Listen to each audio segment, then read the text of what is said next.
You're listening to the We Are Libertarians Podcast Network. Find all of our shows at wearelibertarians.com.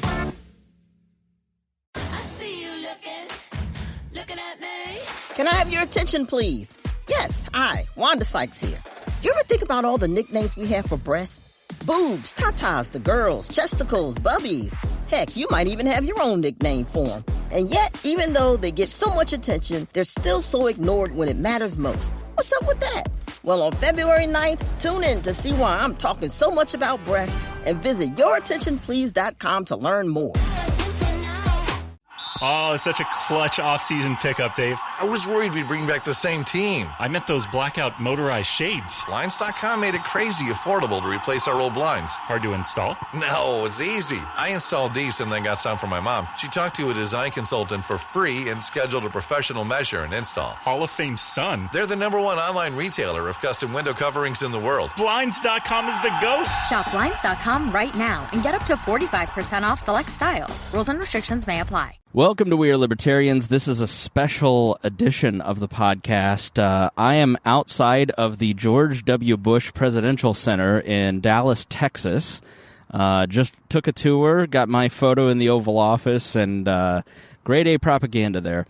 But if you're in Dallas, check that out. And a couple days ago, I was privileged by a coworker to go along on a trip to Dealey Plaza for the first time. I've never been to Dealey Plaza. And he had booked a 30-minute tour in a replica car of the Lincoln Continental that Kennedy was in, drove us on the path, and our tour guide was just somebody that I found engaging and fun and a blast to talk to over the 30-minute tour turned into 2.5 hours. And I think you'll hear why. And my guest today is Robin Brown, host, or I guess you're a host, but the proprietor of JFK Custom Tours, which you can find at jfkcustomtours.com. And no matter what you think about the Kennedy assassination or the conspiracies surrounding it, I highly recommend the tour because it was a ton of fun. It was honestly, my 3 coworkers and I just had such a great time talking to him and getting a feel for it. My disclaimer is that I don't really know what I believe about the JFK assassination. I just found Robin to be engaging, and I thought you'd find him interesting as a listener. And Dealey Plaza, Robin, is a really interesting place to visit because when you're standing there, you realize it opens everything up for you because if you don't know anything about the Kennedy assassination, which our Uber driver... After we left we got in the Uber. She goes, "So what are you doing in Dealey Plaza?" I go, "Well, that's where Kennedy got shot." She goes, "That's where it happened?" Now, this is a Dallas resident. My mind was blown. JFK visited Dallas in November, what day? November 22nd. November 22nd in 1963, and was assassinated. There were allegedly, according to the FBI and the Warren Commission, 3 shots. And he was rushed to Parkland Hospital, where he died about an hour later. Lyndon Johnson became president. And then there was something called the Warren Commission that was set up by Lyndon Johnson to investigate the death. It had Chief Justice Earl Warren as its leader. And they released a report that basically outlined the death of John Kennedy. So that's just... your basics. Read the Wikipedia. If you don't know anything about the JFK assassination, you might learn some more. But so when you go to Dealey Plaza, Robin, it's a lot smaller than I thought. But you also stand. You can get up to the 6th floor museum and kind of stand next to the window and look down, as I did yesterday. And you do see the X's pretty clearly where those shots were allegedly fired. But you told us where the grassy knoll shooters were behind this wooden fence. And you stand there, and it's very clear. And I found going to Dealey Plaza that I had way more questions about it after being there in the physical space than I did watching it on TV. I mean, what is it about going to the location? Have you noticed, as you've talked to hundreds of people over the years, does being in the physical space do that to them as well? Yes. Chris, I'm delighted to be with you. I appreciate having the opportunity to visit with you about Dealey Plaza and what that represents historically. Your first comment a minute ago, your arrival in Dealey Plaza, you sensed that it was smaller than you had expected. Yeah. I hear that comment from people from all over the world. A lot of my clients, I say my daughter and I are business partners. Without my daughter, there are no JFK tours. She's the brains of the operation. Mm-hmm. But when I get face-to-face with my clients, overwhelmingly they'll say, Robin, it's smaller than I expected. So, Chris, your immediate reaction is channeling the reaction of people from many nations. 1 out of 3 of my clients are Australians. Really?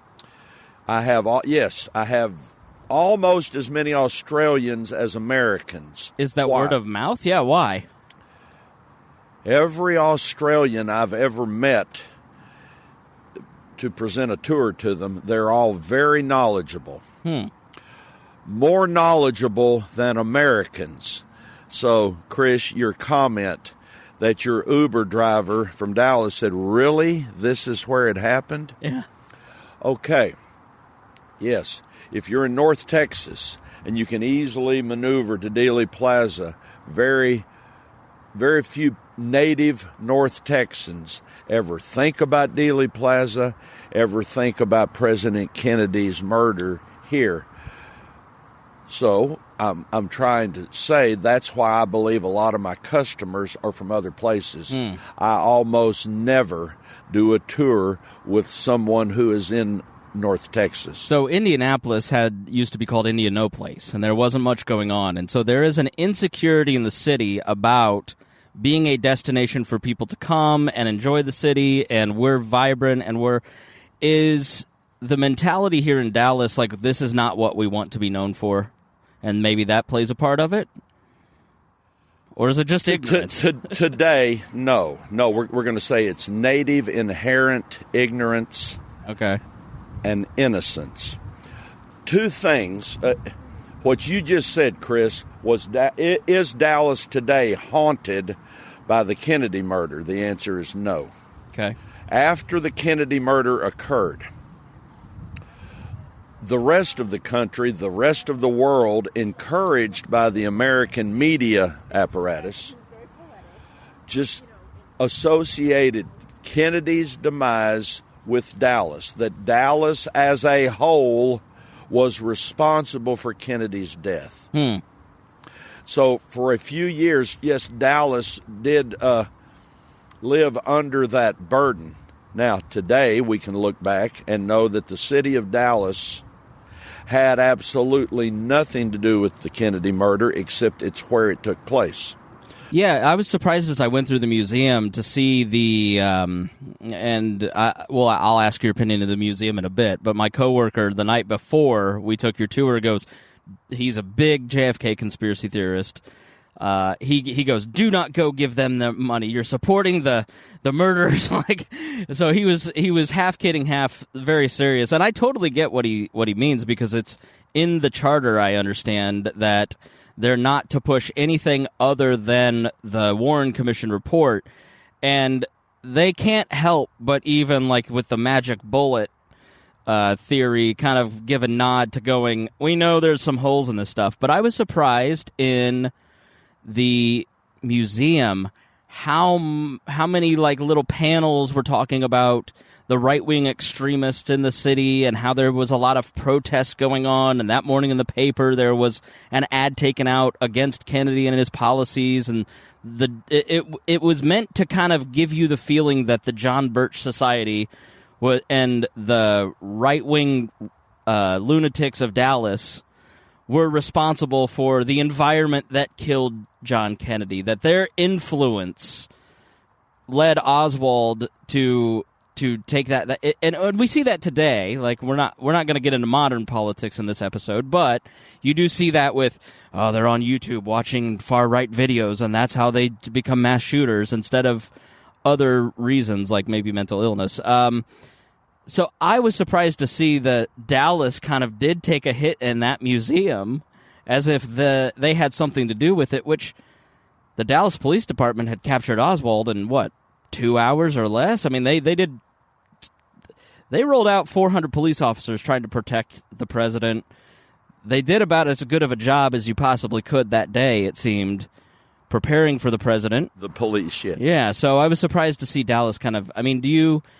I assume you've been through the museum, but why do you think Dallas and that mentality of it was the far-right wingers of Dallas are responsible for the death of Kennedy? Where does that impulse come from? Chris, guilt. Initially, because the rest of the world blamed Dallas.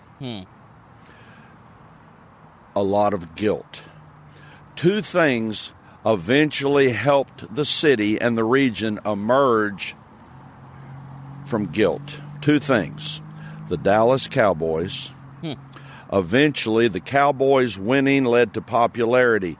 Eventually, when the Cowboys become known as America's team, that excitement, that drama, helped bring Dallas out of the first few years after the president's murder of the guilt phase. There's no longer guilt in the citizenry of Dallas. You experienced at the Sixth Floor Museum, they're still perpetrating the guilt. But one more thing led to Dallas as a community being able to emerge and go beyond guilt. Right. J.R. Ewing. Really? The show Dallas. In 1978, when Dallas premieres and becomes, for years, the most popular show, not only on American television, but around the world. We know that today Dallas reruns are watched more around the world than they are even in the United States.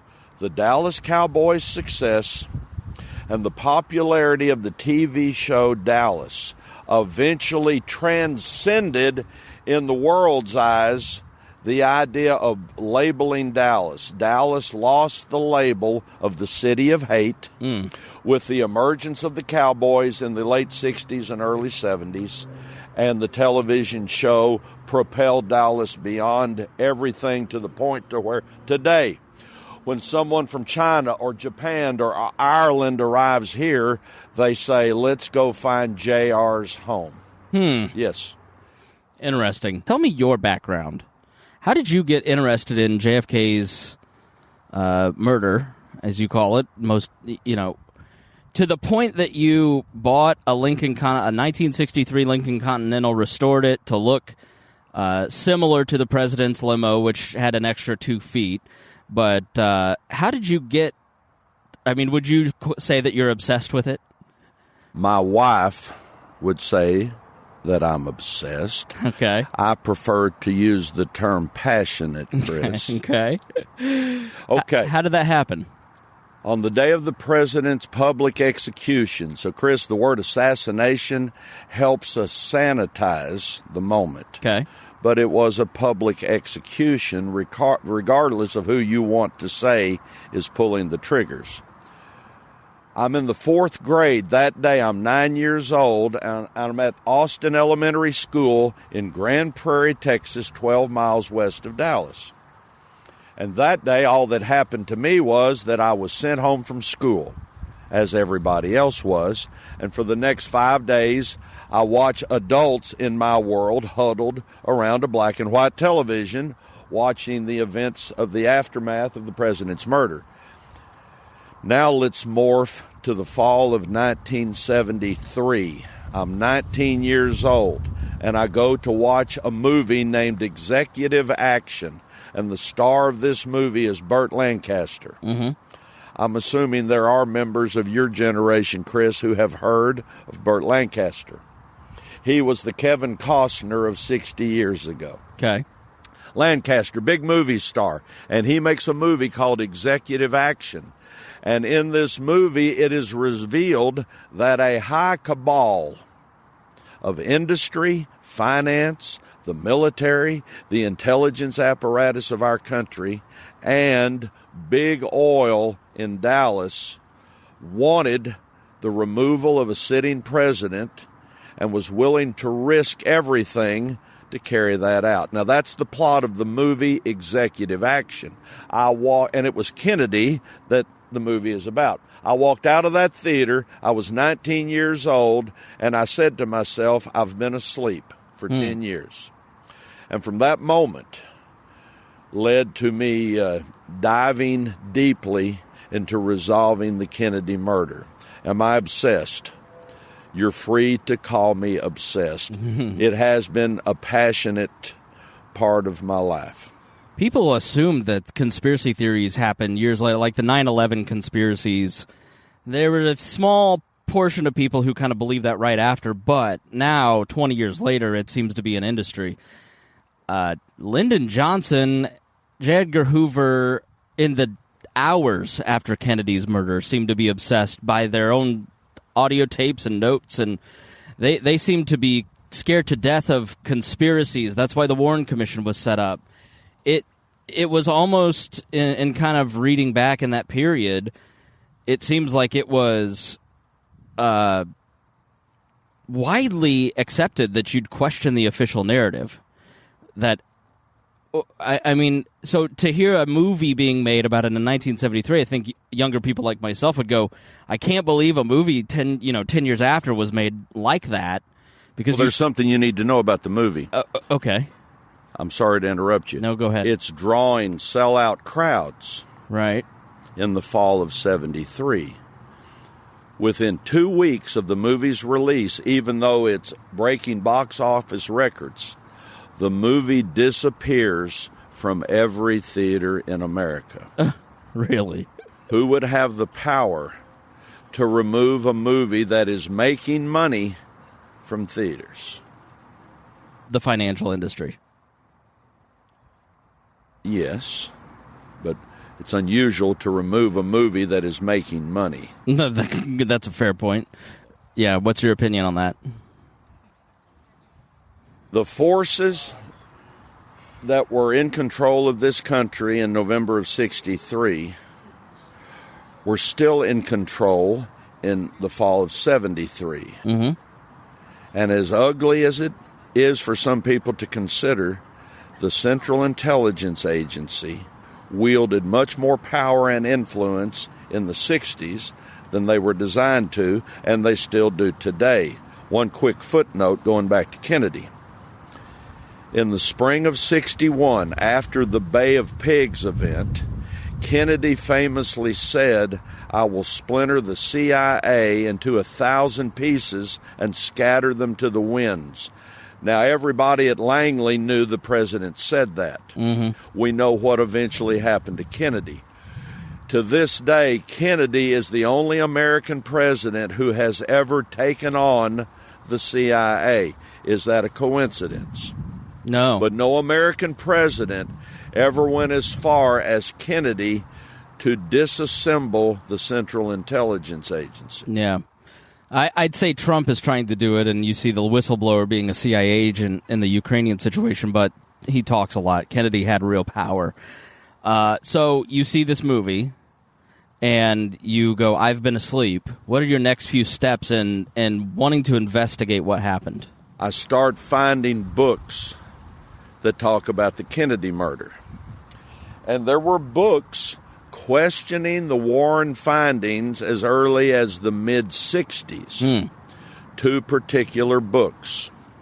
A book was released in 1966, 6 Seconds in Dallas.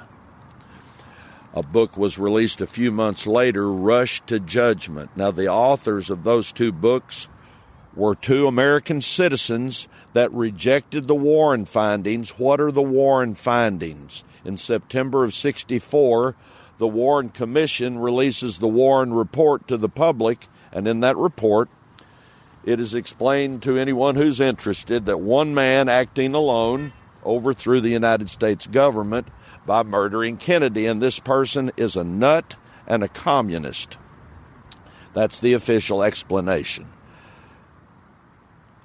Americans, once they read the Warren findings, millions of Americans rejected the explanation. Why? it's not believable. Mm-hmm. It is not believable. And millions of Americans rejected it and went out on their own to solve the murder. By the mid-60s, 65, 66, a few books are appearing. But Rush to Judgment, author Mark Lane, who is a New York attorney, Rush to Judgment was the first book questioning the Warren findings that went to number 1 on the New York Times bestseller list. Wow. Which indicated there's an audience for listening to a dissent from the official explanation. And a wildfire, a grass fire occurs upon the release of Rush to Judgment, and soon millions of Americans are starting to invest time into resolving what happened because they rejected our government's explanation. So let's talk about the Warren findings and the problems with the official explanation. What are some of your key objections to what they found, or why was the Warren Commission so problematic and rejected by so many? On Saturday, November 23rd and Sunday, November 24th, Lyndon Johnson, the new president, and the director of the FBI, J. Edgar Hoover, have 11 phone conversations on Saturday and Sunday. All these conversations are recorded. Johnson shows up in the Oval Office on Saturday the 23rd and starts using Kennedy's recording equipment. Kennedy was the first president to record his conversations. And on Saturday the 23rd, Johnson turns on Kennedy's recording equipment, and here he goes. Mm-hmm. And today, all those phone conversations are in the LBJ Library in Austin, and through the Freedom of Information Act, scholars and academics can listen to those conversations. I have listened to those conversations. And in those conversations, this is on Saturday the 23rd, the day after Kennedy's murder, Hoover is telling Johnson, it is Oswald. He had no assistance. He did it all by himself. At the moment Hoover is saying this to Johnson, Oswald is alive. Now, he's saying this less than 20 hours after the president's murder. Amazing that the FBI director has solved the crime of the century all by himself without leaving Washington. But on Saturday, Hoover is telling Johnson, it is Oswald. No one assisted him. There's a part of it where Johnson is eager to get the answers that he wants, and Hoover is eager to give him those answers. And they are very, not just the Warren Commission, and we'll talk about Jerry Ford being a problem too, because I've been surprised in learning about him carrying Hoover's water, but they're... Shopping is hard, right? But there's a better way. Stitch Fix online personal styling makes it easy. I just give my stylist my size, style, and budget preferences. I order boxes when I want and how I want. No subscription required. And she sends just for me pieces, plus outfit recommendations and styling tips. I keep what I love and send back the rest. It's so easy. Personal styling for everyone. Get started today at stitchfix.com/Spotify. That's stitchfix.com/Spotify. This episode is brought to you by Abercrombie.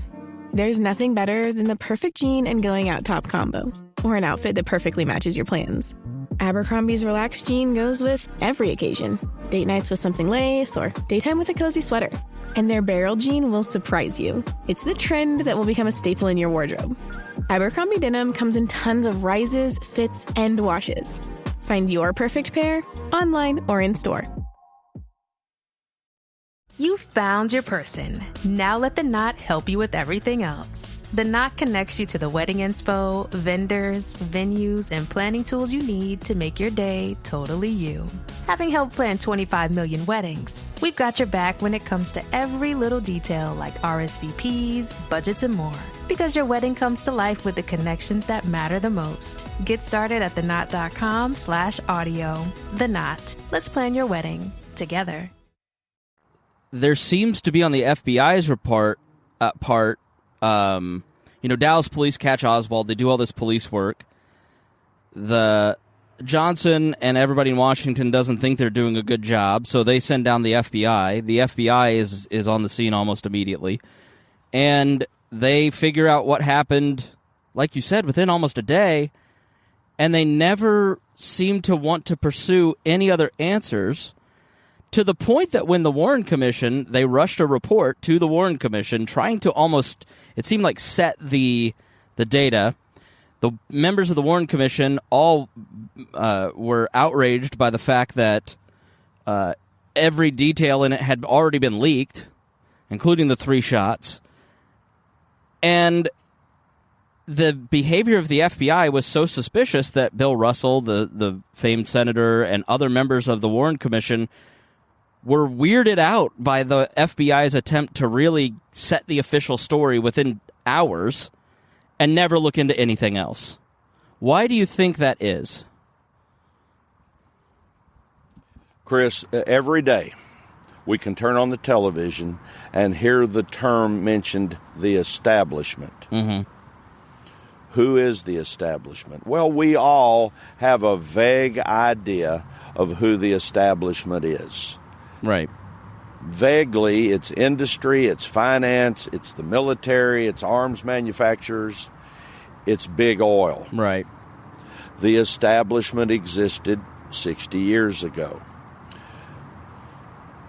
It is the establishment that wants Kennedy removed. They end up being successful, and it is the establishment that is in charge of investigating the murder. Right. The rooster, the hen house, that old explanation. Who's guarding the hen house? Right. But, Chris, once again, anything I ever say to people, I say, don't believe a word I'm saying. I'm trying to compel people to dig deeper on their own. But you are interested in what I believe, or we wouldn't be talking. The entities that we will refer to as the establishment, they want Kennedy out. There's a number of reasons. The paramount reason is he is withdrawing from Vietnam. But the people who want him removed are the people who are left in control of our government and in control of establishing the narrative of what happened. Right. That is beyond a conflict of interest. Hoover and Johnson are 2 of many beneficiaries of Kennedy's murder. But it is Hoover and Johnson who are in complete control of the aftermath. Hoover and Johnson were not planning Kennedy's removal, but they are in complete control of the aftermath. And the aftermath is much more complicated and harder to control than murdering a man riding in an open car. Ultimately, how hard is it to kill someone who's riding in an open car? But what is complicated is making sure afterwards the guilty parties remain innocent and someone who is not guilty is blamed for the event. That is more difficult and more complicated. Yeah, even to the point that Kennedy fired Allen Dulles, the head of the CIA, and one of the people fired was, you may know his name, but the brother of the Dallas mayor at the time. You start to look at all these little threads of coincidences, and you go, okay, well, it's not hard to make the leap that you're in Johnson's state, where Lyndon Johnson has had control of that state for at least a decade or more, has built his own machine, controls a lot of the media. You're in Dallas, a city he knows well. The mayor is a friend. Like, you start to look at all these little threads and you go, okay, I see why people question this. And none of what I've said is, you can go listen to it and it's provable just by hearing their tone. So let's maybe start at the beginning of why, talk about the day, and then go to the aftermath. Why would someone in the establishment, because there's various theories, the 2 predominant ones that seem to be in terms of alternate theories. You've got the lone gunman theory, which is what the government's position is. You've got the Soviets helped Oswald. He went to Mexico a couple months in September of 1963, met at the Mexican embassy with the Soviets. He had lived in Soviet Russia, had a Soviet wife. He comes back, then he kills Kennedy, which a lot of his activities in Mexico were not investigated by the FBI or the CIA, weirdly. Like, you'd think if a 24-year-old now went and met with ISIS in Syria and came back and then shot the president, you'd think they'd look into it, and they never did in 1963 and 1964. That's the second one. And then there is the establishment theory, which is there was an internal coup in the United States, why would Lyndon Johnson, Hoover, Allen Dulles of the CIA, formerly of the CIA at this point, bankers, people that are Americans that live in the United States, why would they want to get rid of John Kennedy? Kennedy is unique in the American political structure. In our system, most politicians come from humble beginnings. And many of our elected officials, as they ascend through the corridors of power, someone along the way helps that elected official. The people helping the politicians are people with money and power and influence. Now, we generally don't think about that, but that is a fact, and no one can argue or debate the fact that normally somewhere along a politician's path has money and power to help him ascend. The reason Kennedy is unique, Joseph P. Kennedy was one of the wealthiest men in America, and from the time John F. Kennedy first ran for Congress, 1946, until he is elected to the presidency, it is his father's money and power and influence that propels him eventually to the presidency. This is unique. Normally, politicians that ascend that far have someone behind them with money and power, and those politicians eventually are subject to those persons' wishes and desires. Kennedy reaches the presidency, and he is not owned. His thoughts, his motives are not motivated or controlled by anyone in the establishment. But let me push back on that, because isn't Kennedy the establishment? Isn't Joseph Kennedy the establishment at that point? Why is he different than a Dulles, a Hoover, a Johnson at that point? Or the people that they're subservient to? You're describing Dulles and Hoover. Allen Dulles, a career government employee who is the director of the CIA when Kennedy is elected president. You're talking about Hoover.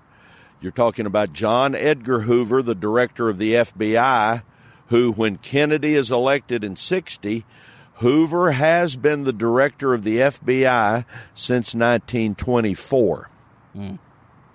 You're talking about two men who have been firmly embedded in the government, in the establishment structure of our country for many years when Kennedy is elected president. You're correct today, Chris. Americans, my generation, your generation, think of the Kennedy family. Think of John F. Kennedy's family as the establishment, as the perfect example of the establishment. What I'm saying is, the establishment that exists today, industry, finance, big oil, the military, our intelligence apparatus, the establishment of today existed 60 years ago, but the faces have changed. None of the people that wanted Kennedy removed are alive today. But the entities that those people represented, those entities are still a tremendous force to be reckoned with. What I'm saying is, as Kennedy runs for Congress and then the Senate and eventually the presidency, no one in this political establishment in Washington assists him. It is his family's power and money and influence. Yes, we look at the Kennedys as the establishment, and today that might be a true statement. But in the 60 presidential election, the establishment in Washington, Hoover, we've been describing the director of the FBI, Hoover. We've been describing the director of the CIA, Allen Dulles.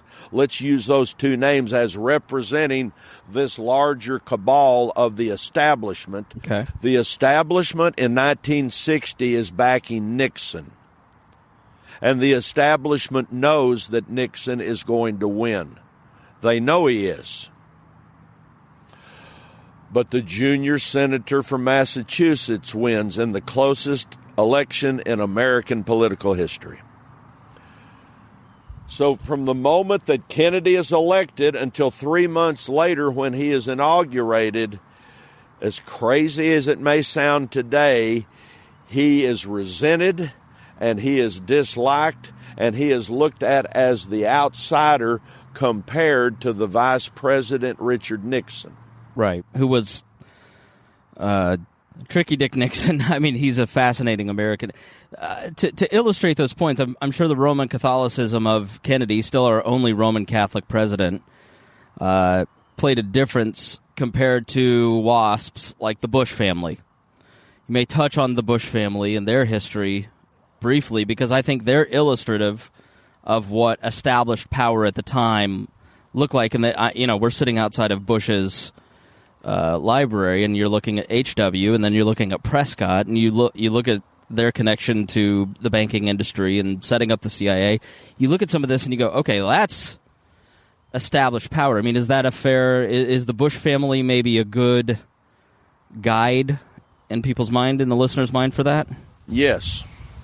The Bush family, the Bush dynasty, the Bush political dynasty is on our minds.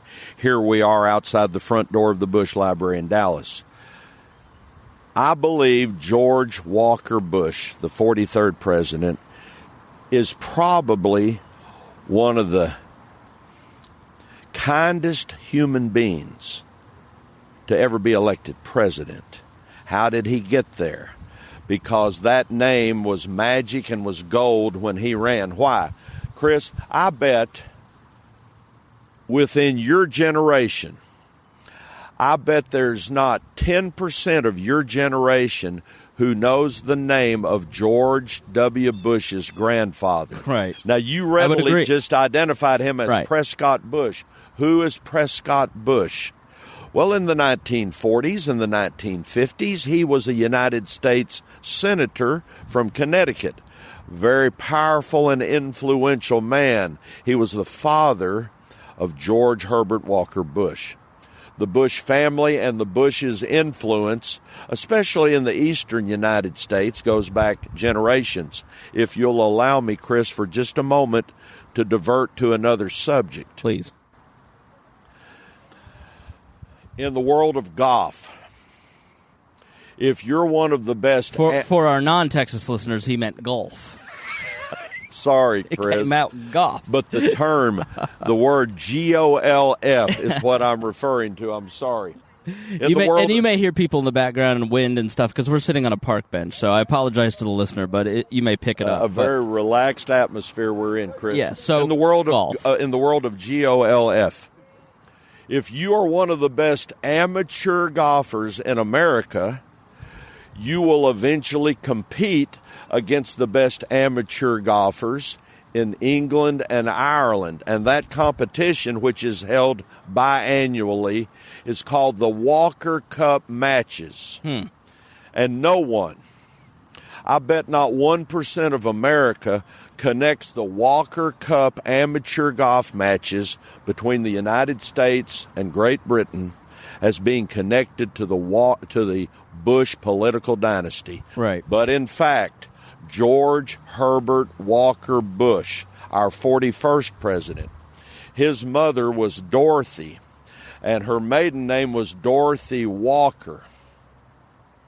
So George Herbert Walker Bush's maternal grandfather was George Herbert Walker, an influential American who devoted a lot of time and energy and money into creating a series of golf competitions, GOLF, between the United States and Great Britain. And today those matches are called the Walker Cup matches. I'm spending time talking about that, explaining that George Herbert Walker Bush had a maternal grandfather named George Herbert Walker, to explain that the family, through 41's maternal side and paternal side, are very, very well-established families in the northeastern United States. That's what I'm trying to say. So, right. Yes, today we can think of the Bush family as part of the establishment, yes. Prescott Bush had a role in setting up, and let me just say this, and then you debunk whatever I say. There is a strain of the Kennedy conspiracy that says that Prescott Bush, the senator, helped set up what is now the CIA as senator. His son was in the CIA and a CIA asset. At the time of the Kennedy assassination, was on a ship outside of Cuba, and he is the one who imported Cubans to assist Lee Harvey Oswald. And basically, Herbert Walker Bush is the ringleader of the Kennedy murderers, and he was present that day. And that was all done as a way to you have him do this thing, and so now he can't talk about it, and they quote unquote establishment owns HW, and he goes on to be president and CIA director as a reward. What stock do you put into any of that wing of the Kennedy assassination? Anyone today who wants to connect George Herbert Walker Bush, President 41, to the Kennedy murder, their only material evidence is a photograph that exists of a man standing in Dealey Plaza as the Kennedy motorcade passes through. People who believe that George Herbert Walker Bush was involved in the Kennedy murder will point to this photograph, you can find it on the internet, and say, there he is. George H.W. many years was known as the only American who couldn't remember where he was on November 22nd, 1963. I do not know why the 41st president had trouble remembering where he was, but the photograph in question, I have studied it for years. This is just my opinion. That is not George Herbert Walker Bush in the photograph. And I do not believe George Herbert Walker Bush was involved in the planning or the removal of John F. Kennedy. But, yes, in the 1950s and the 1960s, George Herbert Walker Bush, although he is a businessman and oil man by profession, he would occasionally do work for our government. And so you could say that George Herbert Walker Bush was a contract agent of the CIA. What's a contract agent? If you're a contract agent for the CIA, that doesn't mean that you show up every day at Langley, Virginia with a briefcase. It means that occasionally Americans, usually Americans with influence, are asked to do something for their country. And if you do, you would be a contract agent of the CIA. George Herbert Walker Bush was that. And as you know, I'm impressed that you knew that, eventually he served as director of the CIA. Youngest one in history. Yes. I do not believe George Herbert Walker Bush was involved in the Kennedy murder. You wanted my opinion. It took me 5 minutes. That's okay. To give you the opinion, Chris. No, I think it's relevant because it's when he passed away recently, it was all over kind of the libertarian social media world of let's not the Kennedy's killer, let's not honor him. So let's go back to Kennedy and his role as president, maybe the best place to start is actually the Cold War. Because I think understanding the Cold War and the military-industrial complex, as Dwight Eisenhower labeled it, and post-World War II business and companies basically that served during World War II, supplying arms and all that, I think that may be the best place to start. Can you kind of talk about why was Dwight Eisenhower complicit, but also concerned about what was called the military-industrial complex at that time? That's a good subject to discuss, connecting to the Kennedy murder.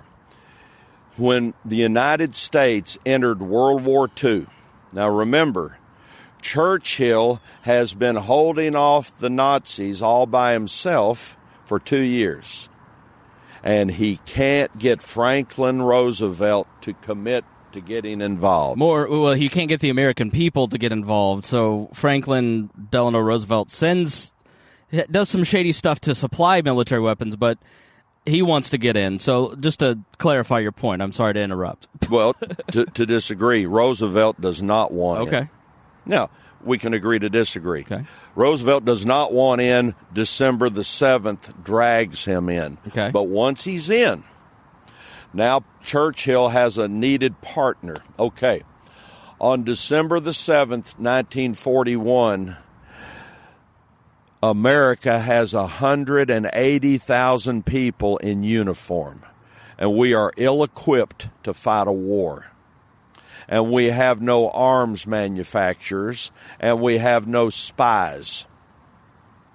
But soon after December the 7th, I'm actually going to get to your point. No, unfold the history. Soon after December the 7th, Roosevelt identifies an Army general named William Donovan, and he tasked William Donovan with establishing a network of spies. We need intelligence. We don't have that.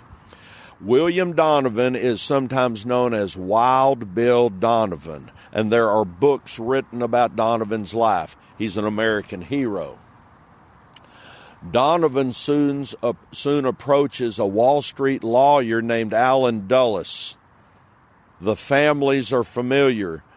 The Donovan family, the Dulles family are friends.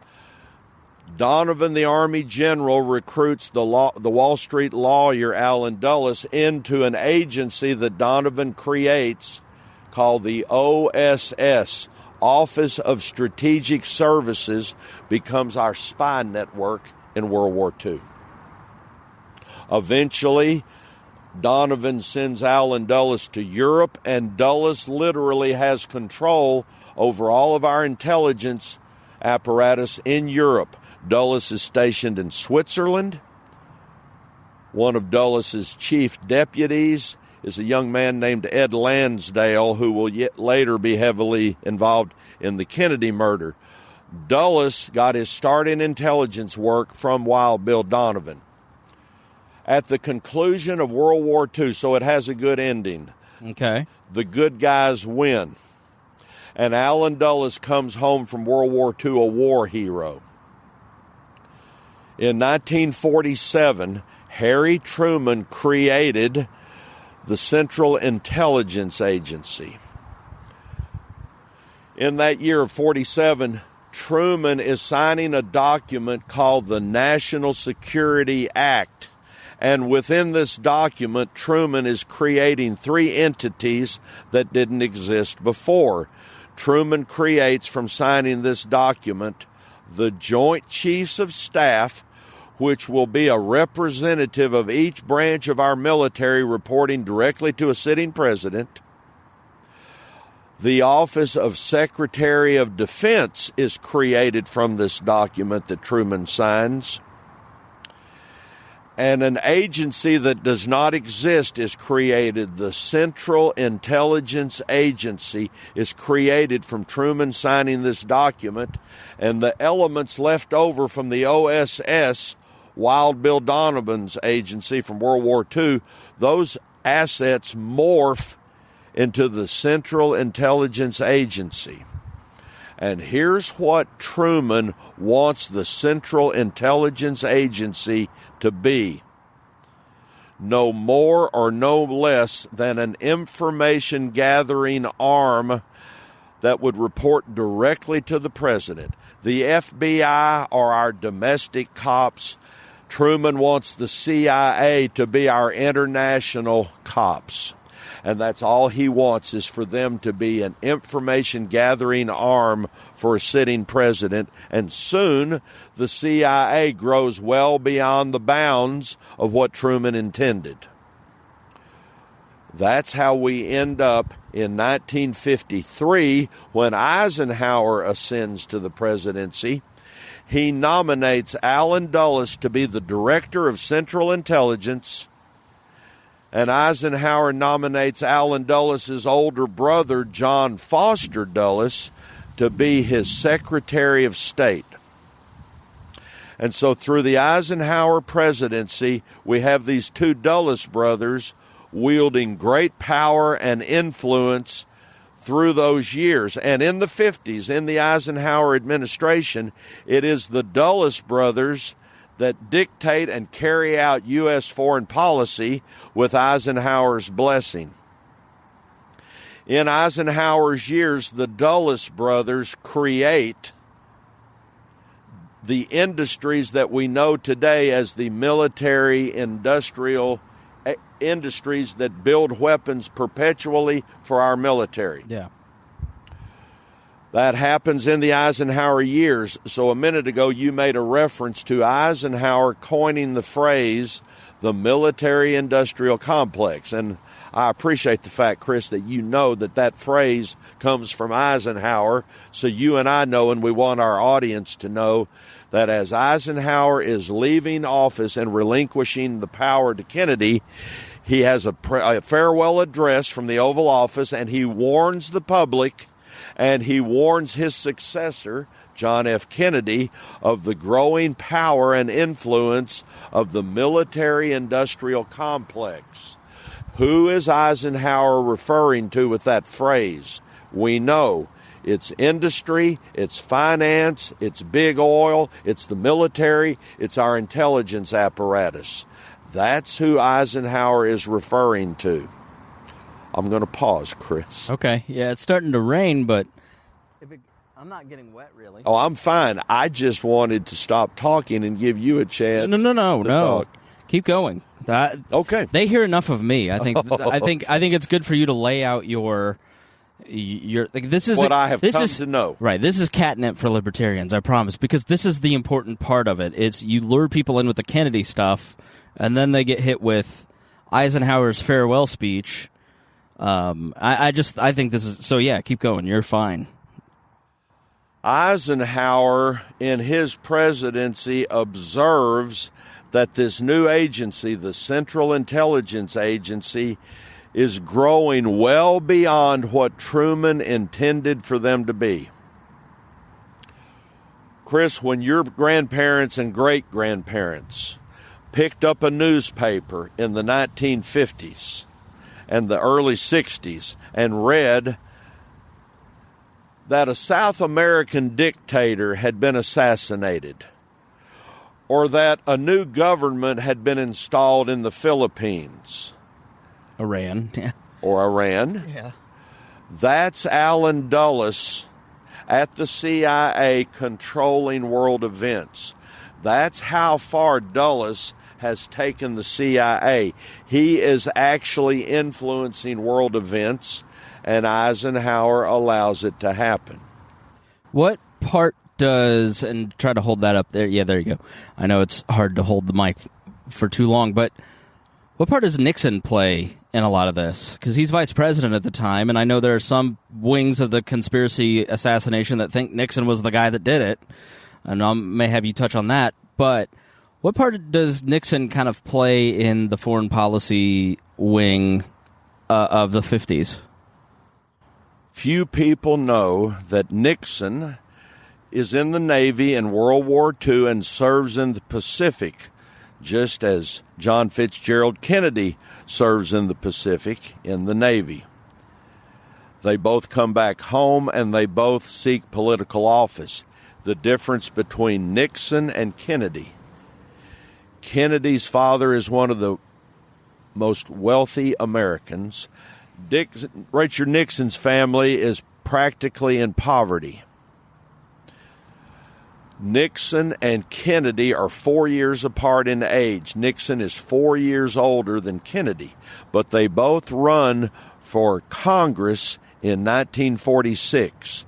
They both enter national politics in the same fall, 1946. Nixon is elected as a congressman from California in a district just southeast of Los Angeles. Kennedy is elected from Boston, and they both arrive in the halls of Congress on the exact same day, and there is a group picture taken at that day of all the incoming congressmen from the 46 election. These are newcomers. These are not congressmen that have already been there. These are all newly elected for the first time. And Nixon and Kennedy are both in that photograph. You can find it on the internet. But Kennedy and Nixon literally arrive in Washington on the same day. In the 50s, they both run for the Senate, and they're both elected to the Senate. And in 1960, they both run for president.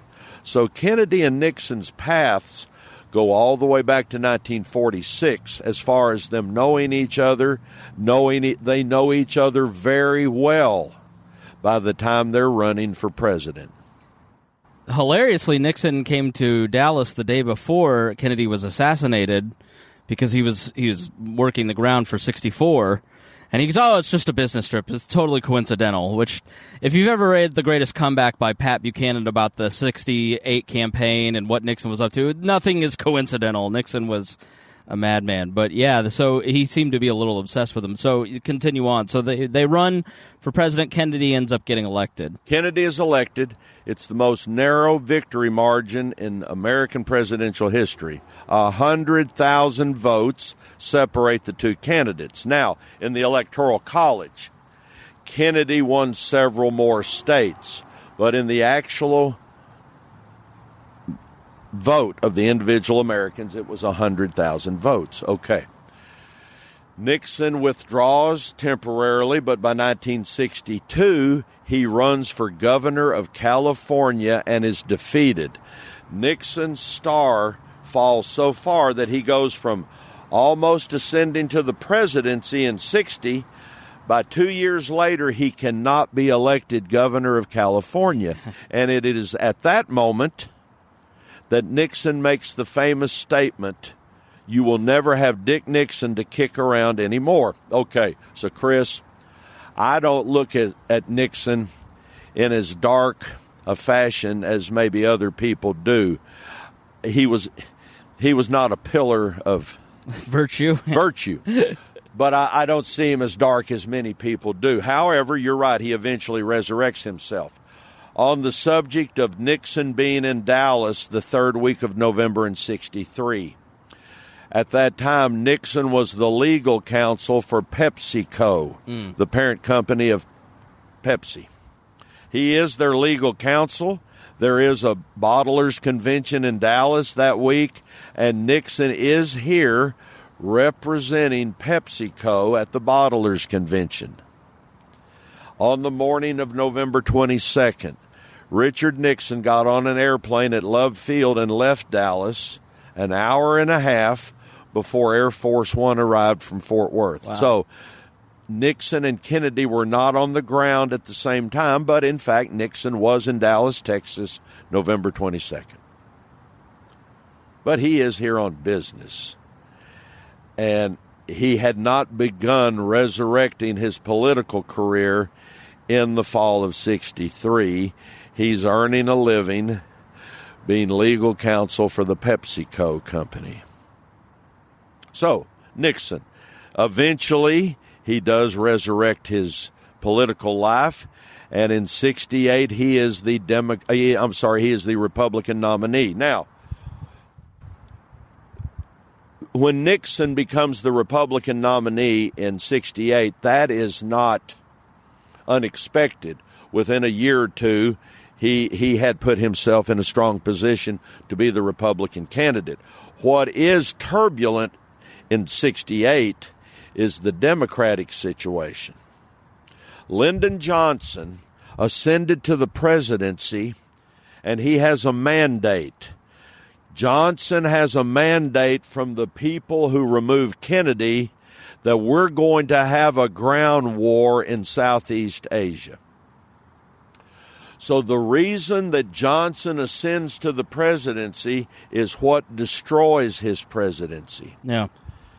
By 1968, there's dozens of American boys perishing every week in Vietnam. And the American public sees this on CBS, ABC, and NBC nightly news programs.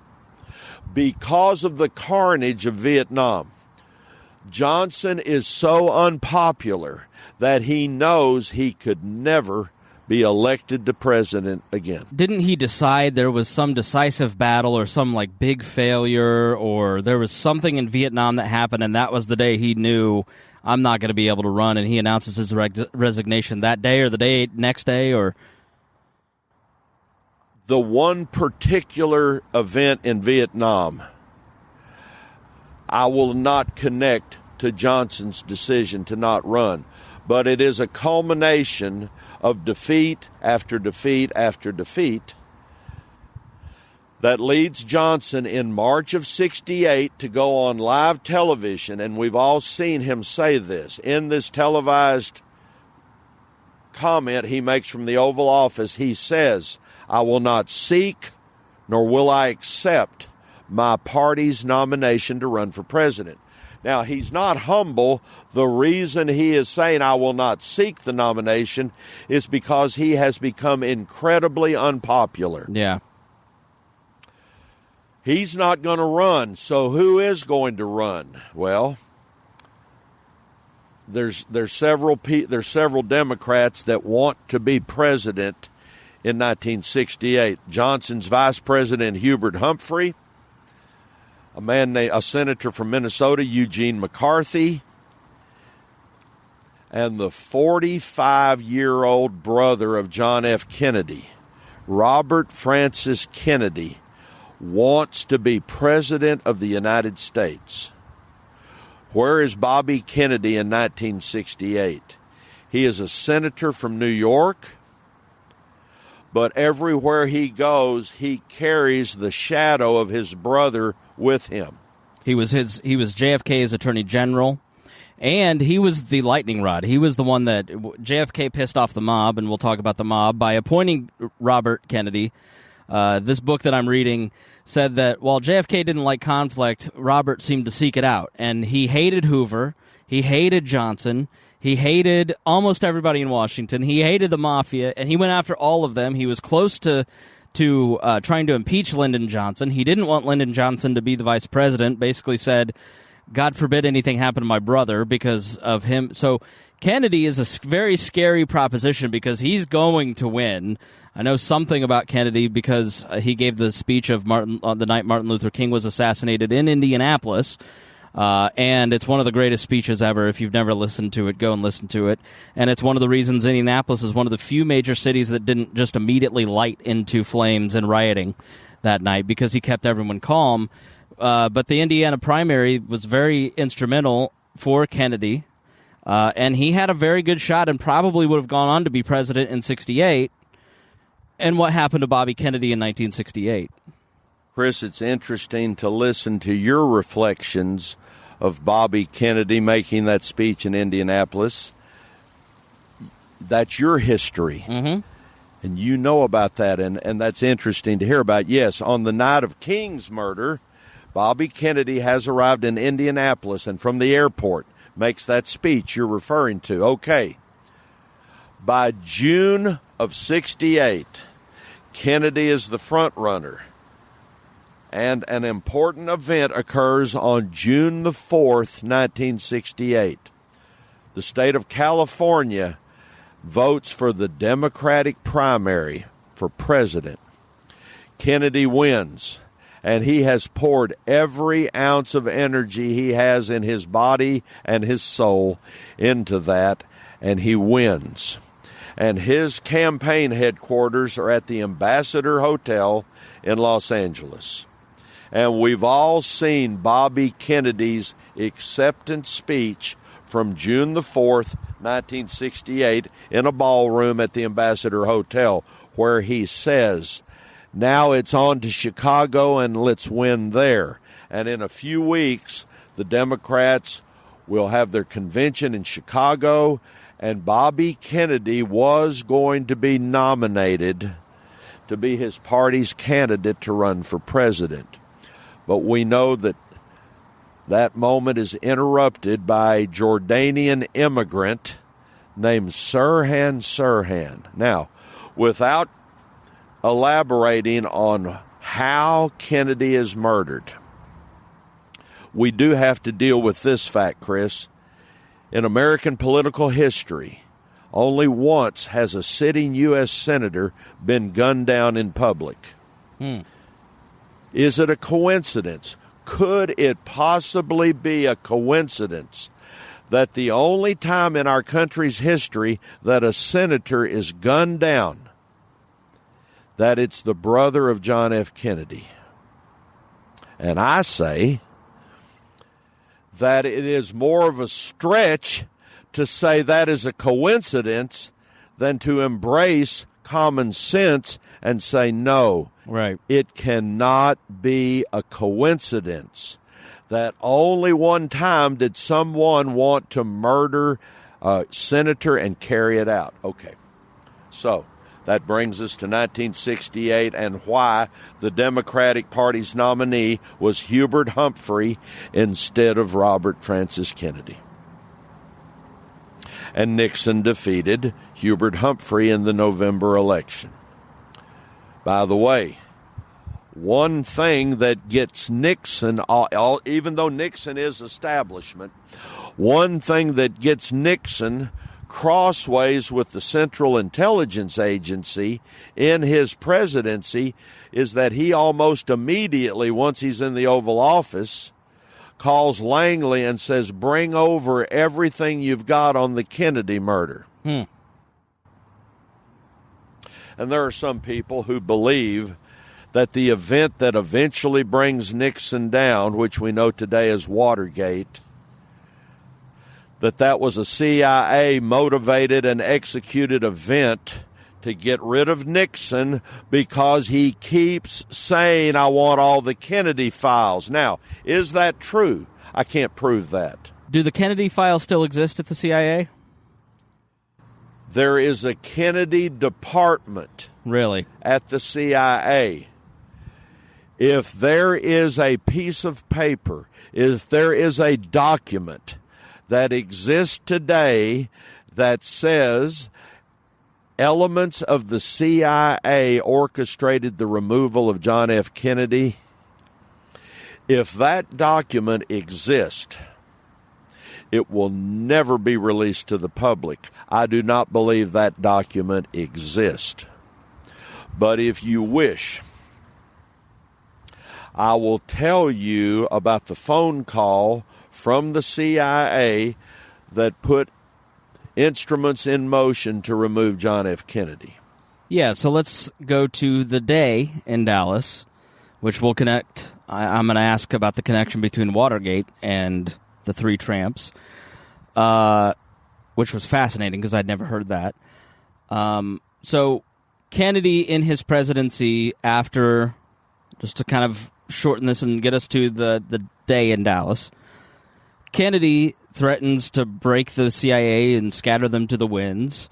He has the Bay of Pigs, which he blames, the Bay of Pigs fiasco, which he blames on Allen Dulles, fires Allen Dulles and the brother of the mayor of Dallas, who's serving at the time of his assassination. General Charles Cabell. Thank you. Fires those guys. Then the Cuban Missile Crisis takes place, and he's so disturbed by how close the United States and the Soviet Russia were to starting a nuclear war that he can't, and correct me if I'm wrong, but he just can't in the new nuclear age, he doesn't want to be the president that starts the nuclear war and wants to start decreasing American aggression and starting with the Central Intelligence Agency, which has overthrown several governments. And while at the same time also wants to audit and shut down the Federal Reserve, which probably plays a part. Impressive. So he's a very threatening person to the established power. And so who do you think made the decision, or who do you think was instrumental in those upper echelons in deciding that the president would be assassinated, if that is what you, in fact, believe? Chris, you've teed it up for me. Thank you. I know enough to be dangerous. You know facts. I appreciate your knowledge, Chris, especially for your age. I want your audience to hear this clearly. Today, anyone in the liberal establishment will speak glowingly of President Kennedy. Make no mistake, Kennedy was a pragmatist. Kennedy starts administering as a president as a conservative. He increased the defense spending budget. He cut taxes. He famously said, "A rising tide lifts all boats." Kennedy is administering with conservative thinking and conservative policies. So when you hear a liberal or a Democrat today embrace the memory of John F. Kennedy, they would certainly not embrace what his policies were. Okay. Everything you just said, Chris, as far as Kennedy getting to the moment of the fall of 63 is correct. He has angered the establishment around him because of his decisions pertaining to the Bay of Pigs, April of 61, and the Cuban Missile Crisis, October of 62. And you're right, Kennedy daily agonizes over how close we came to nuclear annihilation in October of 62. And he is determined to do everything in his power to make sure that never happens again. But he also has this growing concern that we keep sending more and more military personnel to Southeast Asia. And he knows why this is taking place, and he believes it will be a huge strategical mistake if we get into a ground war in South Vietnam. So McNamara puts together a report, the Secretary of Defense, later on as they're losing the war, to figure out what happened. And in the Pentagon Papers, as they're now called, Kennedy's basically says at one point when he's president, South Vietnam is a mistake. We're just going to throw body after body. We're never going to win it. It's going to be basically a quagmire. But I got to get elected in 64. So we got to stay in. But he clearly knows, that Vietnam is not winnable as early as 61. I mean, so Vietnam is, in your opinion, kind of the catalyst, because the people behind the military-industrial complex, as we'll call them, that's a lot of money. And so does that where the Fed comes into it as well? The central bankers, basically, we call it the Fed, but it's the Federal Reserve is basically made up of the banks of the United States started the Federal Reserve, and it's basically it's a cabal of bankers, and not anything to do with you as a taxpayer or your government. But that's, go read G. Edward Griffin's book if you want to know more about that. Creature from Jekyll Island. So Vietnam, in your mind, is kind of the reason that they assassinate Kennedy is because he's trying to get out of Vietnam. I believe Vietnam is the overarching reason that the conspirators move past their fail-safe point. The plans to remove Kennedy start taking shape at the Pentagon and the CIA in June of 63. Why June of 63? It is in that month that Kennedy makes the decision that he will make a political pilgrimage to Texas in the fall. Okay. And from the moment Kennedy makes the decision that he will come to Texas in the fall of 63, that's when plans start being formulated. Okay. Your question, Chris, is Vietnam the reason? Vietnam is the overarching reason, but these other things you and I have been discussing, the Federal Reserve Bank, the Bay of Pigs, the Cuban Missile Crisis, these other events are what have put Kennedy on a collision course. But all through Kennedy's presidency, the establishment intends to have a ground war that will require the use of mass conventional military weapons, conventional World War II type weapons. And Kennedy, in his less than 3 years as president, he sees the buildup of our presence in Vietnam go from Inauguration Day, 61, of a few hundred Americans to by the summer of 63, there's 17,000 Americans in South Vietnam. Kennedy is not oblivious to this. Kennedy knows where we're headed. He knows that everybody around him, all these admirals and generals and civilians that are his advisors, they're all saying the same thing in lockstep. We can't let the communists of North Vietnam overrun the Republic of South Vietnam. Who is the government of South Vietnam? It is the Diem brothers. Who are the Diem brothers? They were put in power by Allen Dulles, and they are puppets of the United States government, and the South Vietnamese people know that, and they hate the Diem brothers because of that.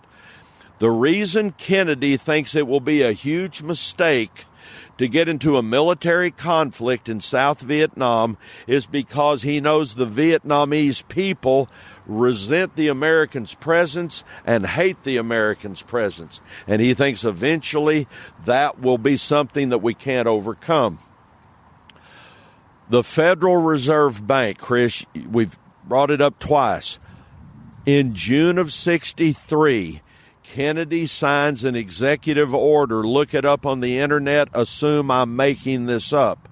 So fact check me and look up on the internet Executive Order 11110, and you will see that in that executive order, Kennedy intends to defang the Federal Reserve. He wants to take our monetary policy back to gold. He wants to go from paper to the gold standard. Modern monetary theory back to the gold standard. Yes. Right. And everything he says in this Executive Order 11110 is his attempt to take power from the Federal Reserve and put the power in the government, in the Treasury Department. And this is the document that puts him on a collision course with a new enemy, the Federal Reserve Bank. And just like Vietnam, just like the CIA, no president since Kennedy has taken on the CIA, no president has ever decided to take on the Federal Reserve Bank ever again. Okay, by the fall of 63, the president has many powerful enemies. Lee Oswald's name is not on the list of the enemies the president has acquired. Okay, he plans this trip to Texas. Chris, you have said, is it Vietnam that leads to his death? Yes, but only combined, only with his decision on Vietnam put on top of all these other decisions he's making. Kennedy is surrounded by people in uniforms telling him we have to stop the North Vietnamese communists no matter how many lives, no matter how much blood is lost. But Kennedy wants to seek the counsel of someone else in regards to Vietnam. And in the summer of 63, Kennedy summons Dwight Eisenhower and Douglas MacArthur to the White House. And the sole purpose of his visit with these two old generals from World War II is to get their ideas and their thoughts about us escalating our footprint in South Vietnam. And here is what Eisenhower and MacArthur tell Kennedy in that summer. Don't escalate. Do not get into a ground war in South Vietnam. It's jungle. We have never fought a war like this. You will not see the enemy, and there will be no end to it. That is their warning to Kennedy in the summer of '63. And here's where our historians fail us greatly, Chris. You can turn on the History Channel today or the Discovery Channel today, and there might be a documentary you can watch on either Kennedy or Vietnam. And in those documentaries that we watch today, you will see well-regarded, highly esteemed historians, presidential scholars look into the camera and say, we'll never know if Kennedy was going to escalate in Vietnam because he died. We'll never know. Well, this is criminal. Those historians that are saying that today, they know that's a lie. Because those historians know that on October the 11th, 1963, Kennedy signs an executive order. And his executive order from that day is known as NSAM 263. When an executive order has to do with military involvement, it's known as an NSAM, National Security Action Memorandum. Kennedy signs NSAM 263 on October the 11th.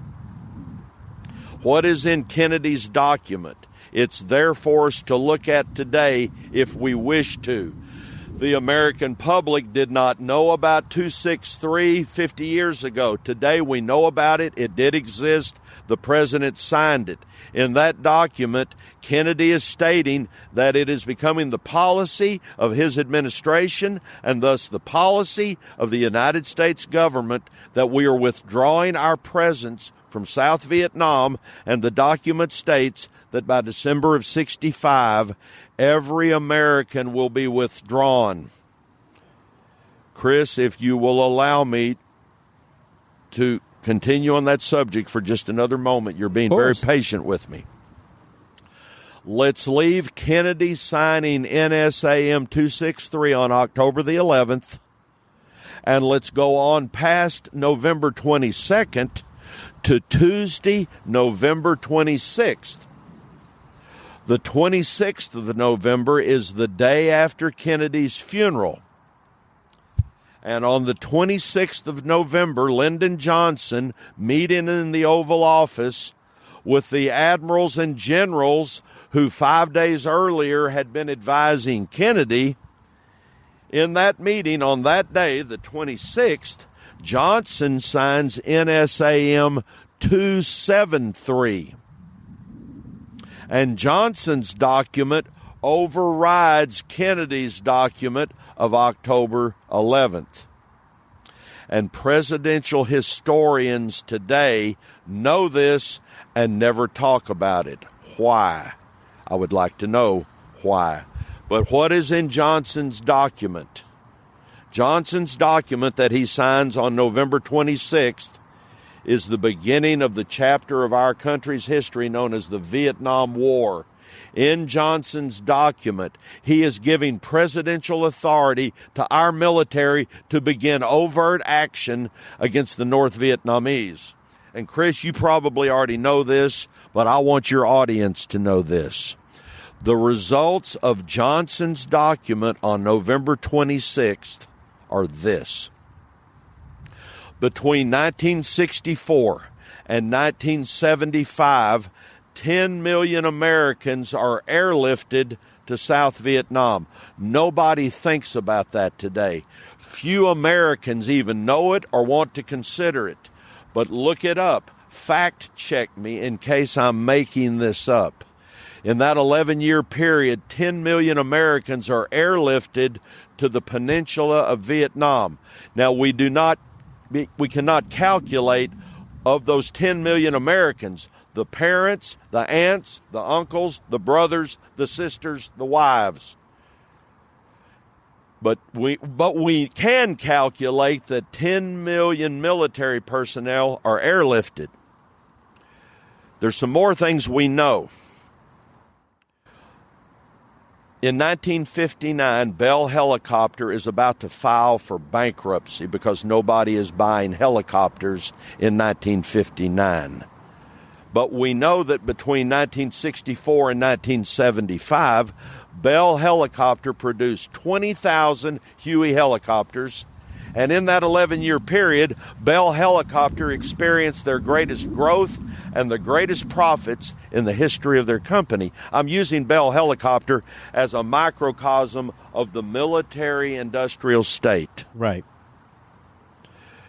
There's more things we know. Almost 59,000 Americans perished in Vietnam and were returned home in coffins. We cannot calculate how many Americans were directly affected by Johnson's document on November 26th. But remember, Johnson doesn't sign that document unless November 22nd happened. Right. So, Chris, I'm going to pause for a minute. You got a very annoying fly. You've done a great job. And if you want to stand up and just stretch your legs a little bit, I understand. This bench is not the most comfortable. I think just going through the Bush Museum and walking through there, it's kind of cool to see the bullhorn and some of the artifacts and some of the things from 9/11, like his speeches and documents that he signed and pens he signed it with. And it's neat to see like the stuff that was memorable at those times. But you get to the Iraq part, and if you're an informed person, or you lived through that period, or you remember the debates leading up to Iraq, if you didn't know anything, and all you did was you knew nothing about Iraq, you knew nothing about Afghanistan or 9/11, you'd look at George W. Bush's presidency and the wars that followed 9/11, and you'd think, wow, democracy really flourished under the Bush administration. Like, the driving message of the foreign policy piece of this museum is what George Bush wants you to know about his presidency. The good parts. All these kids can read because of No Child Left Behind. These presidential museums or the Sixth Floor Museum or anything that is basically a government-run museum, it's always what they want you to know, and it's the part that is most beneficial to them. And once documents get released, then it shades in a lot of stuff. So you asked why, and I think a lot of it is because this is the piece that we fought in Vietnam because we were trying to prevent dominoes from falling, the domino theory that you had all of these countries who needed democracy, needed freedom. They were under the tyranny of communist regimes, and we were going to stop them. And the reality is they turned to communism because they didn't want Western colonialism and what eventually became neocolonialism with we're just going to come in, get a bunch of loans, strip you your resources. You're going to pay us these loans. We're going to take your resources, and you get debt in return. Like, that part is left out. That's like secret knowledge that conspiracy theorists think. So, like, a lot of this stuff that you're talking about with Vietnam, now, if you watch Ken Burns' documentary on Vietnam, I recommend all 9 parts. It's really well done, and it doesn't hide a lot of the truth. It's very...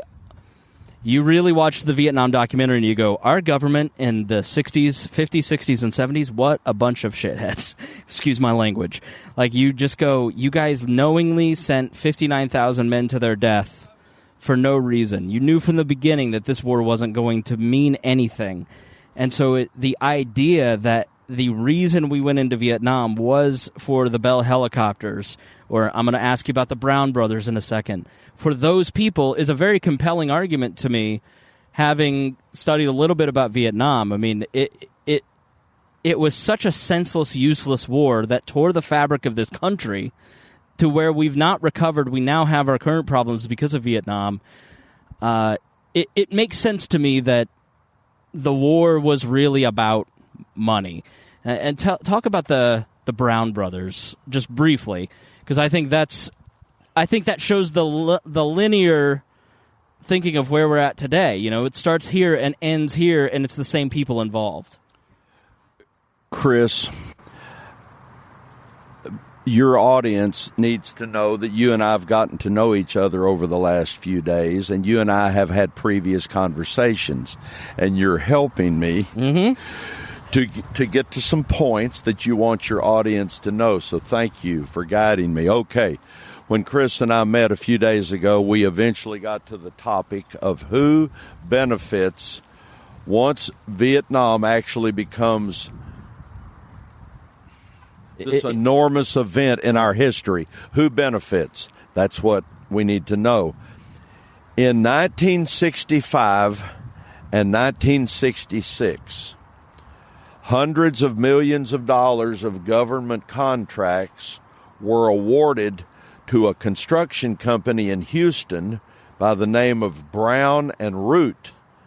That company is owned by two brothers, the Brown brothers, George and Herman Brown. Who are George and Herman Brown? Well, all through Lyndon Johnson's political life, dating back to 1937 when he first ran for Congress, the Brown brothers had been heavy financial contributors to Lyndon Johnson's political campaigns. They're very loyal to each other. Okay. Look, that was the background I wanted your listeners, Chris, to have about who is this construction company, Brown and Root, and their owners, the Brown brothers.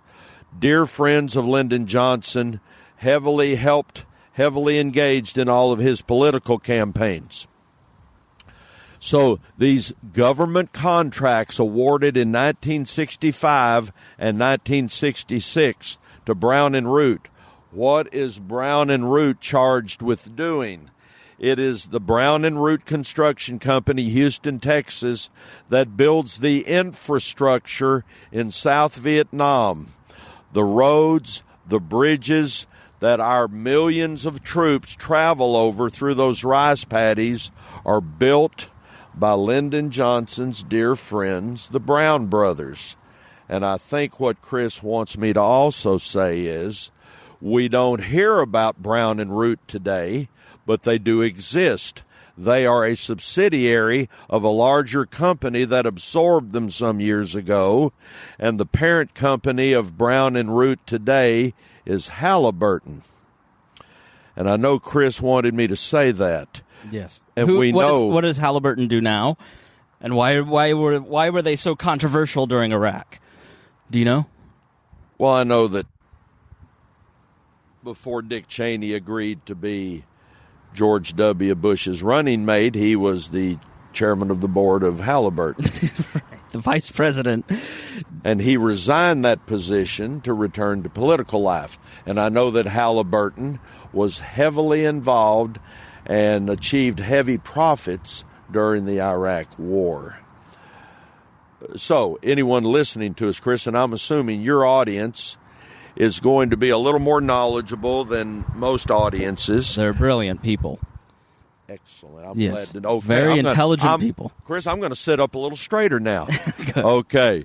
So, audience, we've all heard of Halliburton, and the reason Chris wanted me to bring the construction company that built all the roads and bridges in South Vietnam 50 years ago, the reason Chris wanted me to bring them to the current day is because we've all heard of Halliburton. Few of us know of Brown and Root.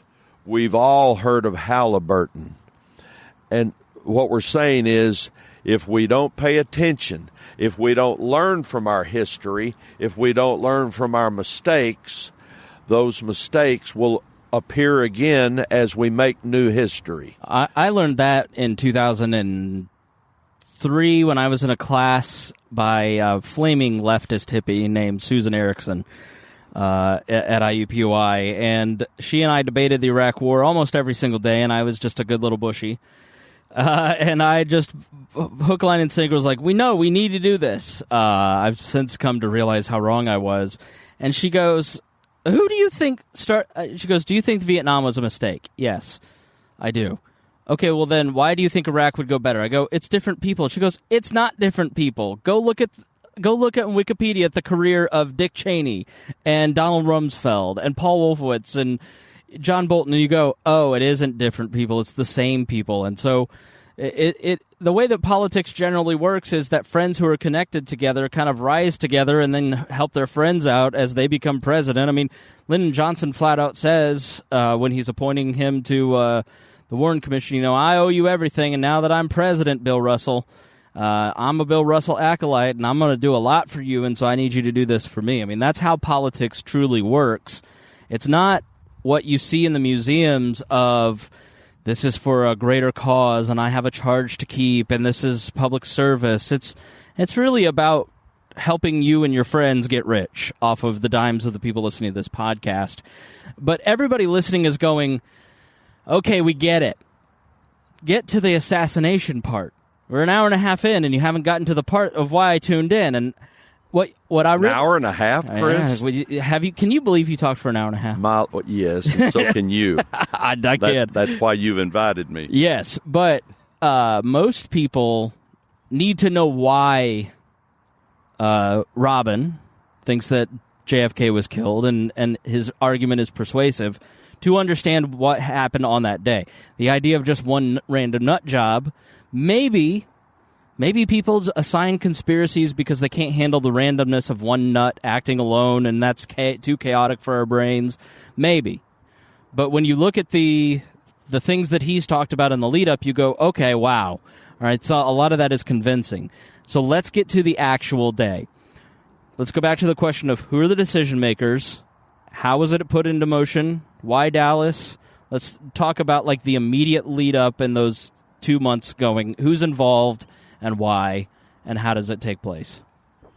Chris, I think we've done a fairly decent job of explaining who the establishment was in 1963. But is it like Lyndon Johnson calling Hoover and they're getting lunch at a restaurant and they're like, let's take Kennedy out? I mean, how does something like that, in your opinion, come about? I mean, is there any evidence to say these are the decision makers? I guess is maybe a more specific question. Chris, you want me to go to one phone call. Okay, I'm ready. But I think we have done a good job of identifying who the president's enemies are. Shortly after the president decided in June of 1963 that he's going to make a political trip to Texas in the fall to kick off the 1964 campaign. Soon, a man at the Pentagon, an Air Force general named Edward Lansdale, gets a phone call. Now, before I tell you about the phone call, who's Edward Lansdale? In World War II, he's in Europe, he's in the OSS, and his immediate boss is Allen Dulles. Later, Edward Lansdale is an Air Force general at the Pentagon. And in the 1950s and the early 60s, when Allen Dulles wants a certain third world dictator assassinated or a certain third world government overturned, Dulles is a man in a suit. How does he overthrow a government? He needs military assistance. And he turns to his old assistant from World War II, Edward Lansdale, who runs a department at the Pentagon known as Black Operations. What do they do in the Department of Black Operations at the Pentagon? They overthrow governments at the behest of the director of the CIA, Allen Dulles. Remember, Dulles and Lansdale have worked together all the way back to World War II. When Kennedy makes his decision that he will come to Texas in the fall, Lansdale gets a phone call. And I imagine, audience, that Chris is going to make me tell you who calls Lansdale. And how do you know? How can I prove this? When Lansdale finally receives this call, the person on the other end is a high-ranking official at the CIA named Richard Helms. We've all heard of Richard Helms. Eventually, Richard Helms ascended in the 1970s to be director of the CIA. But in 1963, Richard Helms is the deputy director of plans.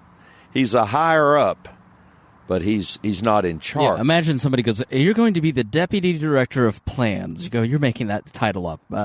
So he calls Lansdale. Is this recorded somewhere? How do we know about this phone call?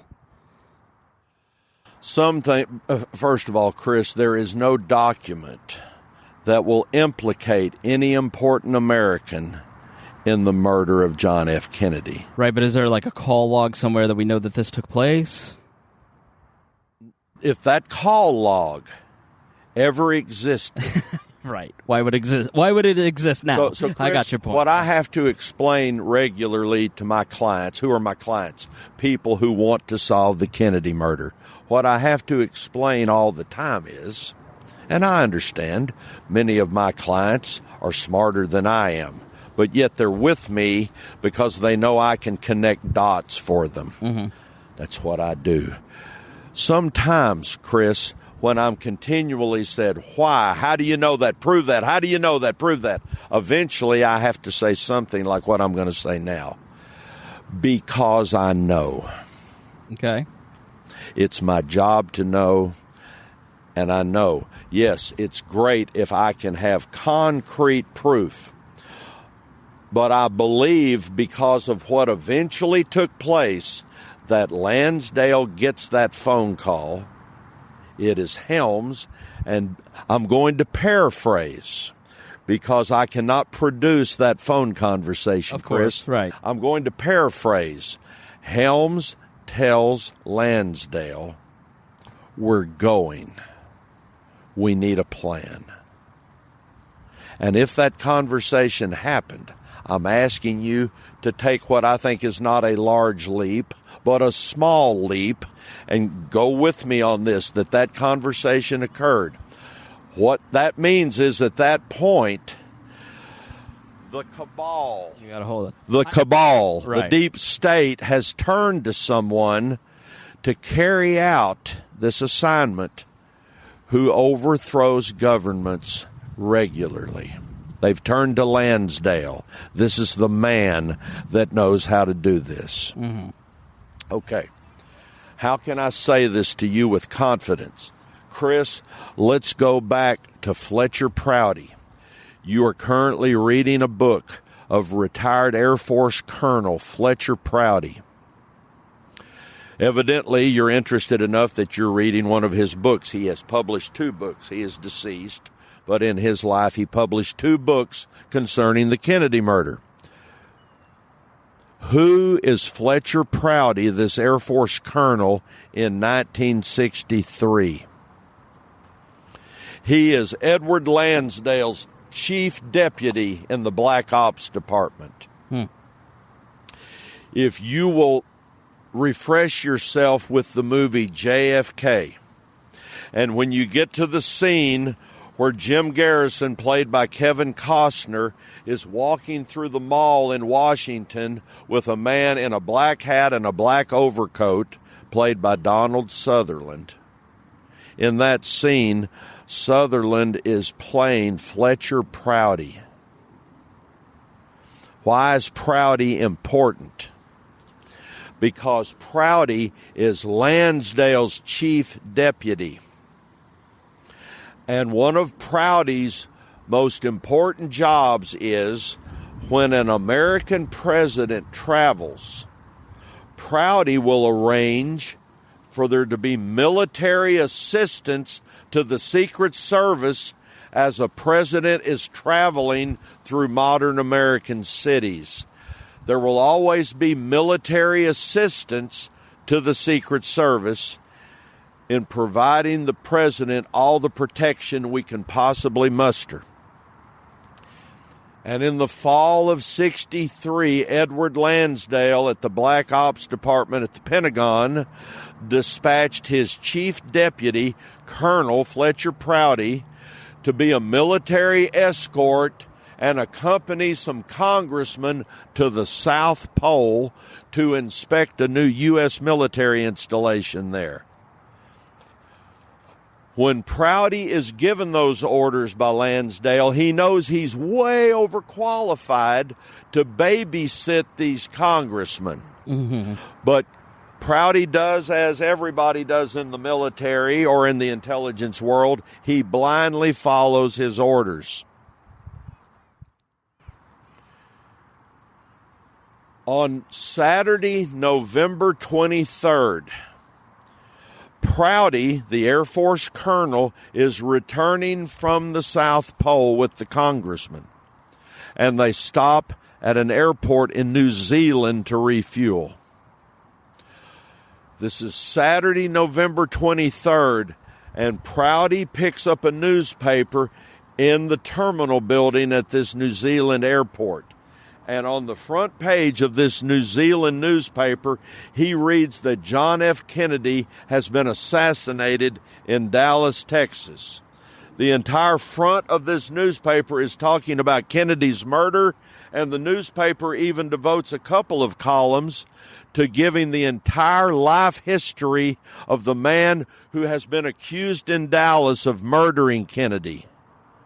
And this newspaper in New Zealand that Prouty has even has a studio quality photograph of the man that's accused in Dallas of murdering President Kennedy. Prouty in New Zealand on Saturday the 23rd is reading all about Kennedy's murder, and he's reading an entire life biography of the man that the police in Dallas have arrested. And I think for context, before you reveal the punchline, as we say in the comedy world, think about school shootings or Vegas, and think about how many days it takes in the modern era with Twitter and photographs of everything and everybody. It took a week before we found out who did the Vegas shooting. It takes days before we figure out, they have the suspect in like the Walmart shooting, for instance, because they're right there. But in the Vegas situation, it took days. So in 1963, it's amazing that they could have that kind of information. I mean, so when he's looking at this New Zealand newspaper, who is the person that they've got the biography and the studio photographs of? Well, before I continue, Chris, you and I should have been working together for years. you and I are good for each other. Okay, Prouty is reading this newspaper and learns that a former Marine who went off the rails and became a communist named Lee Harvey Oswald did this, and he also murdered a Dallas police officer as he was retreating. He hasn't been tried or convicted yet, but he's been accused and charged. And Prouty is amazed that this newspaper in New Zealand can have all this information so soon, as you addressed. Prouty looks at his watch. He knows it's Saturday morning, November 23rd in New Zealand, but he wants to start calculating what time is it exactly right now as I'm reading this newspaper. What time is it in Dallas, Texas? And he calculates that it's 8 p.m. Central Standard Time on Friday, November 22nd in Dallas, Texas, which means that at 8 o'clock on November 22nd in Dallas, Oswald hasn't even been charged with the murder yet. He wouldn't be charged until midnight that night with the crime. Yet the newspaper in New Zealand says he did it, and they're revealing his whole life history with an accompanying photograph. And when Prouty calculates that it's 8 p.m. Friday in Dallas, he has an epiphany. He realizes, oh my God, my department at the Pentagon has just murdered our chief executive. He knows that no one, no entity on earth except his department at the Pentagon could carry this out and already have the news explaining who did it halfway around the world before Oswald is even charged with the murder. Because, he said, leading the witness, they do it in Iran. The day after the Shah's installed, like that you'd go back and look through history, how many times something happens in Iran, and then magically the next morning you got the complete story in the American newspaper. That's fascinating. So Lansdale is the guy that is ironically the director of the Department of Plans. Helms called and said, hey, come up with some plans. I don't have any. To Lansdale, and Lansdale's the one that orchestrated. So how did he carry that out, presuming that he was the one that did this? Not to insult you, I'll say allegedly. Allegedly. Right. I always welcome the word allegedly, Chris, especially when we're referring to Oswald. Right. He allegedly did this. He allegedly did that. Allegedly is good. Why would you believe a word I'm saying? But here we are. That was exactly what I was saying. Why? Right. But you're believable to me. So why Lansdale? Why do you think that he? How did he carry out? Why him? What's kind of the foundation of this belief? Remembering that this is what he does for a living. Mm-hmm. All he's doing is turning his skills and talents on his own commander-in-chief. This is his world. Right. This is not foreign to Lansdale, but he has now been given the authority to carry this out. He's got the connections in the upper echelons with the Dulles brothers, and so he's already right. Lansdale is the establishment, but he's in the background, and the public's never supposed to see Lansdale. But we know about Lansdale because of Prouty basically coming back and, eventually kind of telling the story. So what does Prouty...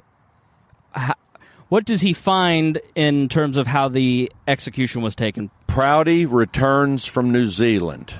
Okay. He never confronts Lansdale because he doesn't want to reveal himself. Now, here's what makes Prouty unique within the Black Ops. He's the only employee in the Black Operations Department that is horrified that there's been a transition of power. Mm-hmm. But for some reason, Prouty has in his DNA a conscience, and he has some moral fiber. And he is horrified from the moment he reads the newspaper in New Zealand and he figures out, my damn department did this. He's horrified, which means he has a conscience. Which they probably understood, and which is why they shipped him out. Yes. I believe that Lansdale got him out of the way because he knew that Prouty had a moral fiber. Okay.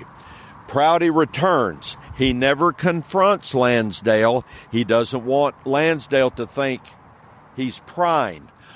But Prouty starts asking questions here, questions there. If Prouty had been in Washington to plan for the president's trip to Texas, he would have called a Colonel Reich at Fort Sam Houston in San Antonio. Reich is Army intelligence. And Prouty would have asked Reich to lend military assistance to the Secret Service for the 5 proposed presidential stops in Texas. And if Prouty had been allowed to do his job and to contact Colonel Reich, anyone in the 5 Texas cities would have sensed a strong military presence as the president was driven through those cities. But none of that happened. Yeah. The president's protection, the president's security was greatly scaled down for this Texas trip. Who had the power to do that? We're talking about the people that had the power to do that. Right. Prouty calls Reich in San Antonio. Now, this is in early December. And Reich is furious with Prouty. He's furious because Reich got a phone call from someone at the Pentagon and said, "You will stand down on the president's trip. Military assistance will be coming from another base." The president is murdered in Texas on Colonel Reich's territory, and he's furious, and he launches himself into Prouty and says, "You've set me up. This happened to me on my turf, on my watch." And Prouty has to explain to Reich, this is the colonel in Texas and San Antonio, "No, you got to understand something. I wasn't here." Okay. Prouty realizes someone in his department arranged for there to not be any military assistance for the Secret Service on the Texas trip. And you and I both know this because you've been reading about Prouty. Prouty resigned his commission in the summer of '64, went into civilian life, and he spends the rest of his life studying the Kennedy murder. This will lead us back to November 22nd.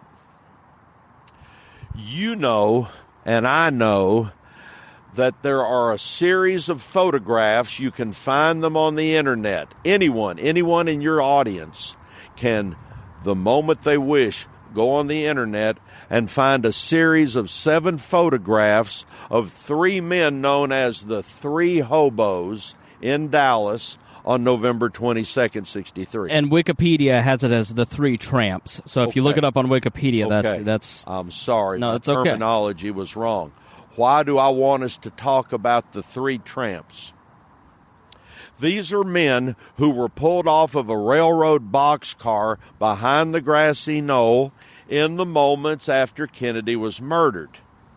And because a lot of photographers are arriving on the scene, there are photographs being taken of Dallas County deputies moving these 3 men who amazingly wanted to jump into a boxcar even though they're wearing Gucci's and have alligator belts. I'm only exaggerating slightly. Slightly, but yeah. They're not dressed as men who would normally travel in a boxcar, and they are marched through the parking lot above the grassy knoll, past the Texas School Book Depository, and into the county jail. Let me give some the lay of the land a little bit, because you've got Dealey Plaza, which was built under FDR's WPA, which is sort of where Dallas was founded, and they've got these white monuments that kind of like, you know, on either side of the road. The grassy knoll side is, let's say you're if you're looking at the book depository, it's the one closest. And there's a road along the book depository, a brick road, and down that road, there's to the left, you have the monument. Then right behind that, there is a wood fence, and then just a little back, further west of that, there's railroad tracks. Now, if you go on the other side, if you're at the book depository, at the corner of Elm and Houston, then you go just a little bit south. Is that north or south? North. That's where the jail is. So they've kind of marched them in an L. And then where Kennedy was assassinated, if Houston goes north, you turn down to go west onto Elm. And that's where Kennedy was assassinated, kind of winding through these monuments. It may help if you just pull up Google Maps, look at Dealey Plaza, you'll kind of see what we're talking about. But the grassy knoll, I always in my brain had like, oh, they were on top of there's like a little grass hill. But the grassy knoll's not the grassy knoll. Like it's like the shooting apparently happened over Abraham Zapruder's right shoulder behind a wooden fence, and then you're basically saying these 3 guys, they ran from the fence back and jumped onto the boxcars to kind of blend in so they wouldn't be seen by people. Yeah. Did I get all that right? Like, Chris, you did. You almost have to be there, don't you? You kind of do. I think if you go and look, you'll kind of see what I'm talking about. But I always like assumed they were like laying on the ground like snipers behind this little hill or bump or whatever. But when you go there and you stand where the shooters allegedly stood behind this wooden fence, and you see the tree coverings and the bush coverings, you kind of go, oh, I totally see how this is a valid theory. And so these 3 tramps basically kind of run back to the boxcar. They're marched on this L shape through the crowds and the photographers and everybody else, and they're photographed by photographers in these series of 7 that you're talking about. Chris and I stood at this picket fence a few days ago, and we both commented you actually have to stand here to grasp how shots can be fired here at the president. Okay. I took some photos, so I'll post those on my personal Facebook page. You can go check those out on my Instagram or my photos. You can kind of see the pictures that I took. So just to give further visual context to this, but continue. Sorry. It's all right. We're both contributing to the same discussion here, Chris. Every one of you can find the tramp photographs. The reason we're talking about them, these tramps are part of a group of conspirators who are waiting in Dealey Plaza that day to remove Kennedy. You don't have to believe me, but just listen to me as I talk about the 3 tramps. We have the series of photographs. And you can call them hobos. You know, okay, whatever. hobos. I know that you're kind of like tramps. So go. Yeah. No, I'm sorry. Find the photographs. In one of the photographs, this will bring us back to Fletcher Prouty in a minute. In one of the photographs, you see the 3 men who have been pulled off the boxcar, who I say started out at the picket fence. These men are being marched towards the jail, but in one photograph, they're on a sidewalk being marched past the Texas School Book Depository, where Lee Oswald works. In this photograph, where the hobos, the tramps, are on the sidewalk walking one direction, there is a man in a light-colored business suit passing them walking the other direction.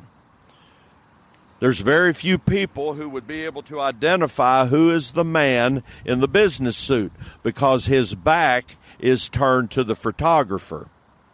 A few years after the Kennedy murder, Fletcher Prouty, the retired Air Force colonel who has now immersed himself into solving the murder, is studying the series of photographs of the 3 tramps hobos. He's looking at this one particular photograph I'm describing. He starts studying the man in the light-colored business suit passing the hobos, and he is astonished to realize this man passing the hobos in the business suit is his boss, General Edward Lansdale. Now, how many people could have identified Ed Lansdale from behind? Not many. Right. But we're going to give Fletcher Prouty credit, since he's known him for many years, as being able to identify his boss that he works with every day. Because of Prouty identifying his boss, Lansdale, if Prouty is correct, if Prouty is not crazy like me. Right. Or as you said, you look normal, but you're crazy about me. Yeah, I did say that. Yeah. Tongue-in-cheek. If Prouty is correct, that means that the architect of Dallas, this Air Force general, is not content to wait at his office in Washington to get the news. That means he had to be here. Okay. Is Prouty right? Is Prouty wrong? Read the book, study the photographs, decide for yourself. So you have the architect. Was Dallas chosen because of Lyndon Johnson's, obviously he's going to benefit from, he's vice president. I mean, does Johnson, how much of a role does he play? Is that why Dallas is chosen? Why? They're coming to Texas because Texas is in play. Even though he was senator from Texas and ran a lot of the political machine, the Democratic Party at that time was split between the liberals and the conservatives. Within the Democratic Party, the state is in play. The Democrats are threatening to kind of split apart. And so Texas is in a lot of danger, which is why they're kicking it off in Dallas. Jackie O has just given birth to John, and this is her first public appearance. So he really is trying to bring out a lot of people trying to really gin up excitement. He's got a parade through downtown Dallas where he's, going to be everybody kind of knows he's going to be in the open-air car. He's going to jack up. Apparently there's a platform that raises him up so people can see him. He's really trying to make this exciting. Is Dallas chosen because of those variables? And Lyndon, part of this is knowing how to control the fallout. And it seems like as you go through this story and some of the, what I'll call theories of this, the establishment theory, let's say, a lot of it is controlling the variables. Now there's the, like this person that you're talking about that wrote these books, he's a variable that they couldn't control. He's in New Zealand. It's just a weird thing. But obviously being Lyndon Johnson State, Lyndon Johnson City, having the connection with the mayor, understanding, some of these things, is that why Dallas was chosen, do you think? Or does anybody know? Two things about Dallas. Dallas is controlled by big oil families. We've all heard of the Murchisons, the Hunts. Families like that do control the social and political structure of Dallas in those days. Those families are considered ultra-right-wing. Those families are no fans of the president because he is threatening to do away with the oil depletion allowance. We will not go into the oil depletion allowance. Listeners, look it up and study it. But the president is threatening to take independent oil contractors, one of their baubles, away from them. So when Kennedy comes to Texas in the fall of '63, the people who run Dallas are no fans of the president, including Mayor Earl Cabell, the reason we discussed earlier. But remember this, the president's motorcade lasted 6 miles from Love Field, where Air Force One landed, to downtown and easing through the western end of downtown Dealey Plaza. In that 6-mile stretch, 200,000 people see the president. How is that possible? If Dallas hates Kennedy, how can there be 200,000 people on the streets to see him and his beautiful wife? In fact, 1 or 2 minutes before the assassination, Governor Connolly's wife looks at Kennedy and goes, "Dallas loves you, Mr. President. Let there be no doubt," or something along those lines. Right. Yeah. So we've got these two different things. The people who run the city hate Kennedy. But somebody likes Kennedy because 200,000 people voluntarily left work and school to come see him. What I'm saying is the masses, the population, the general public evidently is not an enemy of the president.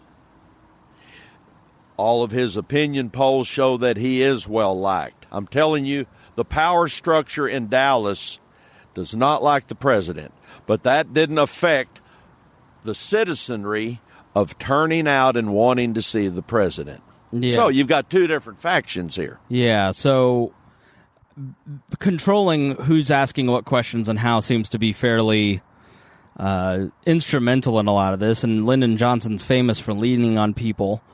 So let's talk about Dealey Plaza, as we rode in your car, which you can ride in the replica car, which was a ton of fun, jfkcustomtours.com, to book Robin for a tour. Dealey Plaza is one of the few times where they'd have to hang a left on Houston onto Elm and take this curve. So let's talk about the motorcade and this curve that was chosen by whomever, for whatever reason. They take this curve, but let's say it's just even the lone gunman theory. Seems like kind of a stupid decision to slow everything down to take this, like, what is it, a 45-degree left? I mean, you had to really slow down. By design or by accident seems like a weak point. So Oswald or whomever chose a fairly good spot because of Dealey Plaza. I mean, why do you think Dealey Plaza was chosen? Is it for that reason? Yes. Overall, why Dallas? Because eventually, when the media explains to the public what happened, who controls the media? Who controls the media today? Mm-hmm. Who controlled the media in the 60s? When the media explains Dallas, because Dallas is controlled by several ruling families, it will be easy to explain that there's a hatred in Dallas for Kennedy. Right, just like you saw in the 6th floor museum, or I saw, as we opened with. Yes. Right. Why Dealey Plaza?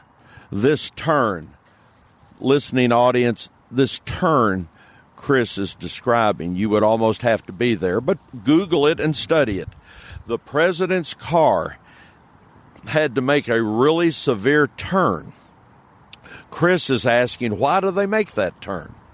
If you're in Dealey Plaza, remember that as the president is being moved through downtown, where they're trying to get him to is the Dallas Trade Mart for a luncheon in his honor. Where's the Trade Mart? It is 3 miles north of downtown. It is 3 miles north of Dealey Plaza. And the only way you can get from Dealey Plaza, where the president is, to the Trade Mart, where his luncheon's going to be, is to get headed north on Interstate 35, which is just west of Dealey Plaza. Within Dealey Plaza, there's 3 main east-west streets, Elm, Main, Commerce, that are merging and going under a railroad underpass. But between Main and Elm and Commerce, there are curbs. And those curbs extend all the way to the entrance ramp to get on Interstate 35 North. The president wanted to be brought through town on Main. Why? Most of the major financial institutions were on Main. He wanted to be on Main. It is strategic that the president is being driven through downtown during the lunch hour. That's the president. Right. He wants to be brought through during the lunch hour. More people can get on the street. But as they get to where Dealey Plaza begins, they can't leave him on Main Street and get on the 35 North entrance ramp because there's a curb between Main Street and Elm Street. And the people that planned the motorcade, this is not nefarious. This was not to get him closer to the shooters, although it could appear that way. He obviously has to be moved off of Main Street on a side street over to Elm, because the only way to get headed north on 35 from Dealey Plaza is to be in the far north lane of Elm Street, which means they have to negotiate the agonizingly slow turn off of a side street. They leave Main, they get on a side street, which is Houston. The president is only on Houston for 1 block. And then they make this really slow turn after being north on Houston for a block, and they head west on Elm. And we've all seen this happen. But that is not part of the conspiracy. They have to get him onto Elm so that he can enter the 35 North entrance ramp. But it is an agonizingly slow turn. Why Dealey Plaza? Because the conspirators discover a spot where, as the president makes this turn onto Elm, his car's already going slow. It will continue to go slow, and it's an area where they can surround him with rifles. And Chris has been there. Chris can expand on that.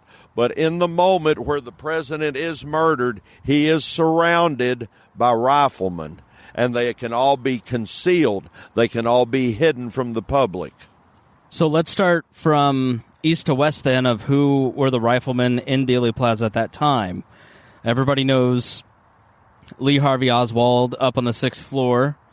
Is that the case? Do you believe that Lee Harvey was up in the 6th floor window of the book depository? He had gotten a job there a month before. I agree with you. They didn't choose the route, but the route was chosen, and then they took advantage of the weak spots. And the Texas Book Depository is definitely one of those. So who is in the Texas Book Depository? Okay, listening audience, understand this. You're not going to be able to say, Robin, how do you know that? How can you prove that? Just listen to me. Lee Oswald is a lousy shot with a rifle. Anyone who wants to take the time to figure out who Oswald is, find him, study Oswald. When he's in the Marines and he takes his rifle exams, he can't hit the broadside of a barn. And all the people who are in the Marines with Oswald know that. And the Warren people knew that in 1964, that he's no good with a rifle. But the Warren people are going to eventually tell the world that a man that can't fire a rifle accurately kills Kennedy as he is a moving target moving away from Oswald. The window in the School Book Depository building that has been assigned to Oswald for the last 55 years of our history. There is a rifleman in that window at that moment. It's not Oswald, but there is a rifleman there. And there are 3 other shooting teams besides that rifleman waiting for the president. Across the street, just east of the Texas School Book Depository, is a office building called the Dowtex Building. And there is a team of mobsters on the second floor of that building waiting to fire at the president. How can I prove that? Within Chris's broadcast here, I cannot prove that. I don't care if you believe me. Don't believe me. There's a team of mobsters on the second floor of the Dowtex building waiting for the president. But they can't shoot at the president. They won't have a good shot until he leaves Houston and he heads west on Elm. And down below the president, above the grassy knoll, is a picket fence. And there are 2 shooting teams behind the picket fence waiting for the president. And some of the elements of those 2 shooting teams behind the picket fence are the men we referred to earlier as the 3 tramps or the 3 hobos. Now, here's where the shooters are. And at the moment the president is driving down Elm heading west, those shooters in those different locations do have him surrounded, and that's why Dealey Plaza is chosen. He's going slow. He's just made that turn, and he's going slow, and he is a moving target, but he's going slow. Now, Chris, you haven't gotten me to this point yet, but since I'm on a roll, I'm just going to keep going. Go on. Listening audience, remember this. I have and I can talk about the Kennedy murder for 11 hours without stopping. None of you are going to be subjected to that. I've got a flight that I've got to leave for in about 45 minutes, so no, you're not. I will not subject Chris or the audience to that, but I can talk for hours without stopping. Do I know what I'm talking about? You be the judge. Remember this. I'll leave you with this thought. The president is murdered, and instead of driving him to the Trade Mart, he is driven a half a mile past the Trade Mart to Parkland Hospital. Once the president is at Parkland, he still has a pulse, even though a good portion of his skull has been destroyed by a bullet, but he still has a pulse, and technically he's still alive.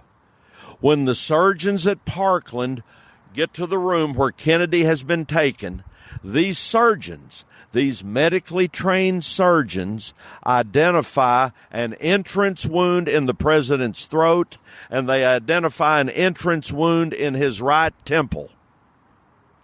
Absorb that. Think about that. If you believe the Warren report, if you believe the government's explanation of what happened, the Oswald window, Oswald is not in that window, but the Oswald window is behind the president all through the shooting sequence. So how can the president have entrance wounds on the front of his body? if the Parkland doctors are correct, the mythology that one man firing from behind the president did all the shooting and all the damage is a lie. Once again, don't believe me. Go on the internet and find one of the Parkland doctors, Malcolm Perry. Find Malcolm Perry on the internet. And on November 22nd at 2 p.m. that day, Perry looked into a television camera and said the president had an entrance wound in his throat. That means a bullet was fired at the president from in front of the president. So, Chris, I have monopolized your time. There is no way I can solve this murder before your flight. No. We've got a few more because I've got a couple more questions. Unless you really got to go. All right. Unless you really got to go. I'll stay with you. I got a couple more. Yes, sir. Because we're probably both getting ready for a bathroom break. I'm sure. So, where I think a little bit of this breaks down is why the mob. Why would the mob be there? And wouldn't you start to get a breakdown of the chain of silence if you start incorporating the mob into this? Why not just keep the CIA contract killers all involved? Why add that team in that building? This is a very disturbing thing I'm about to say, but it's a fact. I can prove it. Fact check me and go on the internet. Our government, the United States government, has had a business relationship with the American mob since World War II. I'm not going to explain how or why. Look it up. If you don't believe me, look it up. And the mob, by the summer of '63, is fed up with the Kennedys, even though the mob assisted in the '60 election for Kennedy. By the summer of '63, the mob is done with the Kennedys, because the president's kid brother, Robert Francis Kennedy, is deporting mobsters. Don't ask me why. We don't have time to get into that.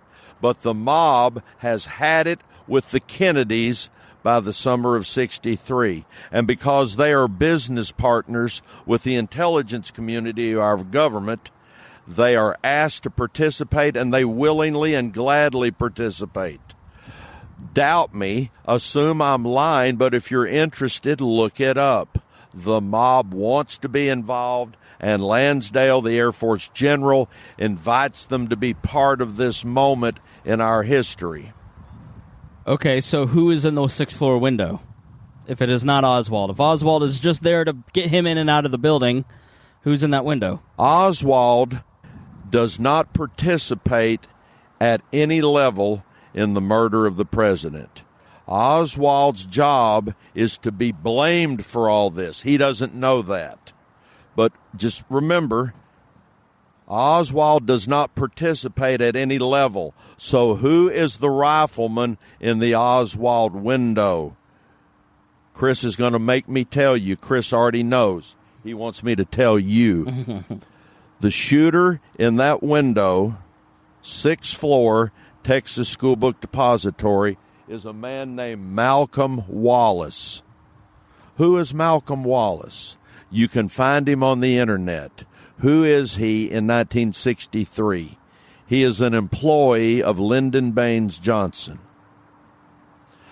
There is no way I have the time to prove that to this listening audience, Chris. But you go ahead. That's why people ought to take the tour so they can ask these questions a little deeper. We've only got about 30 minutes left together, so I just want to let you know we got 30 more minutes. You don't have to rush too much. Okay. Yes. Chris is prompting me that I can keep talking about Malcolm Wallace. Please. All right, Chris, I'm sorry. No, it's okay. Yeah, having read the Robert Caro books on LBJ, he's a thoroughly sociopathic individual who, makes jokes to the wife of Henry Luce, Claire Booth Luce. Henry Luce ran all these newspapers and magazines. He jokes to the wife of a publisher that, 1 in 8 presidents gets murdered, 1 in 4 presidents gets murdered, and he's a betting man. LBJ jokes about the assassinating Kennedy or him getting assassinated.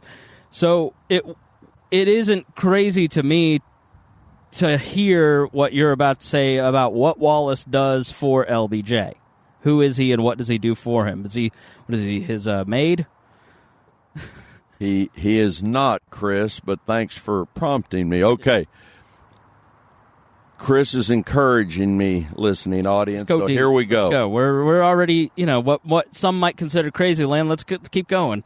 When the Democrats have their convention in the summer of 1960, it is a foregone conclusion that John F. Kennedy, the senator from Massachusetts, will be nominated to be their party's candidate for president. But Lyndon Johnson desperately wants to be president, but he can see there is a tidal wave of support in his party for Kennedy. And he's very frustrated and he's angry about it. He has waited for years to be president. Now, as Chris said earlier, the president's young brother, Robert Kennedy, hates Lyndon Johnson and does not want Lyndon Johnson to join the ticket. But his brother, John F. Kennedy, looks at Lyndon Johnson as someone who could help him carry the southern states in a national election. Johnson is a Southerner. Kennedy is from the Northeast. He believes Johnson could help him on the ticket carry the southern states. And even though Bobby strongly argues with his brother to not invite Lyndon, John F. Kennedy asked Lyndon Johnson if he would join the ticket and be the vice presidential candidate at the Democrat convention in Los Angeles in the summer of 60. At that convention, after Johnson accepts the offer, now who is Johnson? He is the majority leader of the U.S. Senate, and he is probably the third most powerful person in Washington. We all know if you're the majority leader of the U.S. Senate, you wield a lot of power. Johnson is that person in 1960. And if he agrees to be Kennedy's running mate, and if they succeed and they are elected, that means Johnson will be surrendering a lot of personal power to be an errand boy for the new president. And some of Johnson's closest friends and advisors come up to him in Los Angeles at the convention, and they say, Lyndon, why are you doing this? And his answer is, I'll be one step closer. Mm-hmm. Okay, that brings us back to some of the things Chris was talking about earlier with Claire Booth Luce, the wife of publisher Henry Luce. Okay, I'm telling you, the sixth floor shooter on November 22nd is a man named Malcolm Wallace. And I'm telling you that Malcolm Wallace is an employee of Lyndon Johnson. How do I know that? How can Crazy Robin in Dallas prove that? When the FBI got to the sixth floor of the book depository that afternoon, by the way, the Dallas Chief of Police, Jess Curry, and the Dallas County Sheriff, Bill Decker, both of those lawmen receive a phone call that afternoon from the director of the FBI, Hoover. And Hoover co-opts the police chief and the sheriff that very afternoon by telling them, you will stand down. I'm investigating this murder. This is an FBI investigation, and you will both assist me. And they're both furious with Hoover, but they don't let him know they're furious because they know he could ruin their careers. But Hoover is in control of everything that happens after the shooting ends. And FBI agents are flooding into Dallas from all over the country. But Friday afternoon, FBI agents from the Dallas field office get to that sixth floor window, believe that rifle fire has come from that window, and they start dusting that whole sixth floor window area for fingerprints. Now, fingerprints don't accomplish anything unless the fingerprint you lift from a crime scene can match someone's fingerprints that already has a record with the cops. Right. Fingerprints don't help if you've never been fingerprinted before. Well, what the FBI is hoping to accomplish when they dust that whole window area is that they can potentially lift some prints that may belong to someone that already has a record with the FBI. And out of all the prints they lift that day, only one set of prints matches someone with a criminal record with the FBI. And that set of prints belongs to a man named Malcolm Wallace. Who is he? How do I know he's an employee of Lyndon Johnson? I don't know if Chris believes he's an employee of Lyndon Johnson, but since Chris has me talking to you, here we go. The reason Malcolm Wallace has a file with the FBI is because he was convicted of capital murder in Austin, Texas in 1951. So, why does Malcolm Wallace have a record? Why was he convicted of murdering another human being in Austin, Texas in 1951? Now, Chris said earlier, Johnson is very powerful, even more powerful in the state of Texas. But Johnson's base of operations is Austin, Texas. That's where he's from. That's where he and his wife own companies and radio stations and television stations. The Johnsons are a very strong presence in Austin. Lyndon Johnson has a sister named Josepha. Josepha lives in Austin. Josepha Johnson has a boyfriend. And this boyfriend turns up dead in 1951 on the floor of his business that he operates in Austin, Texas.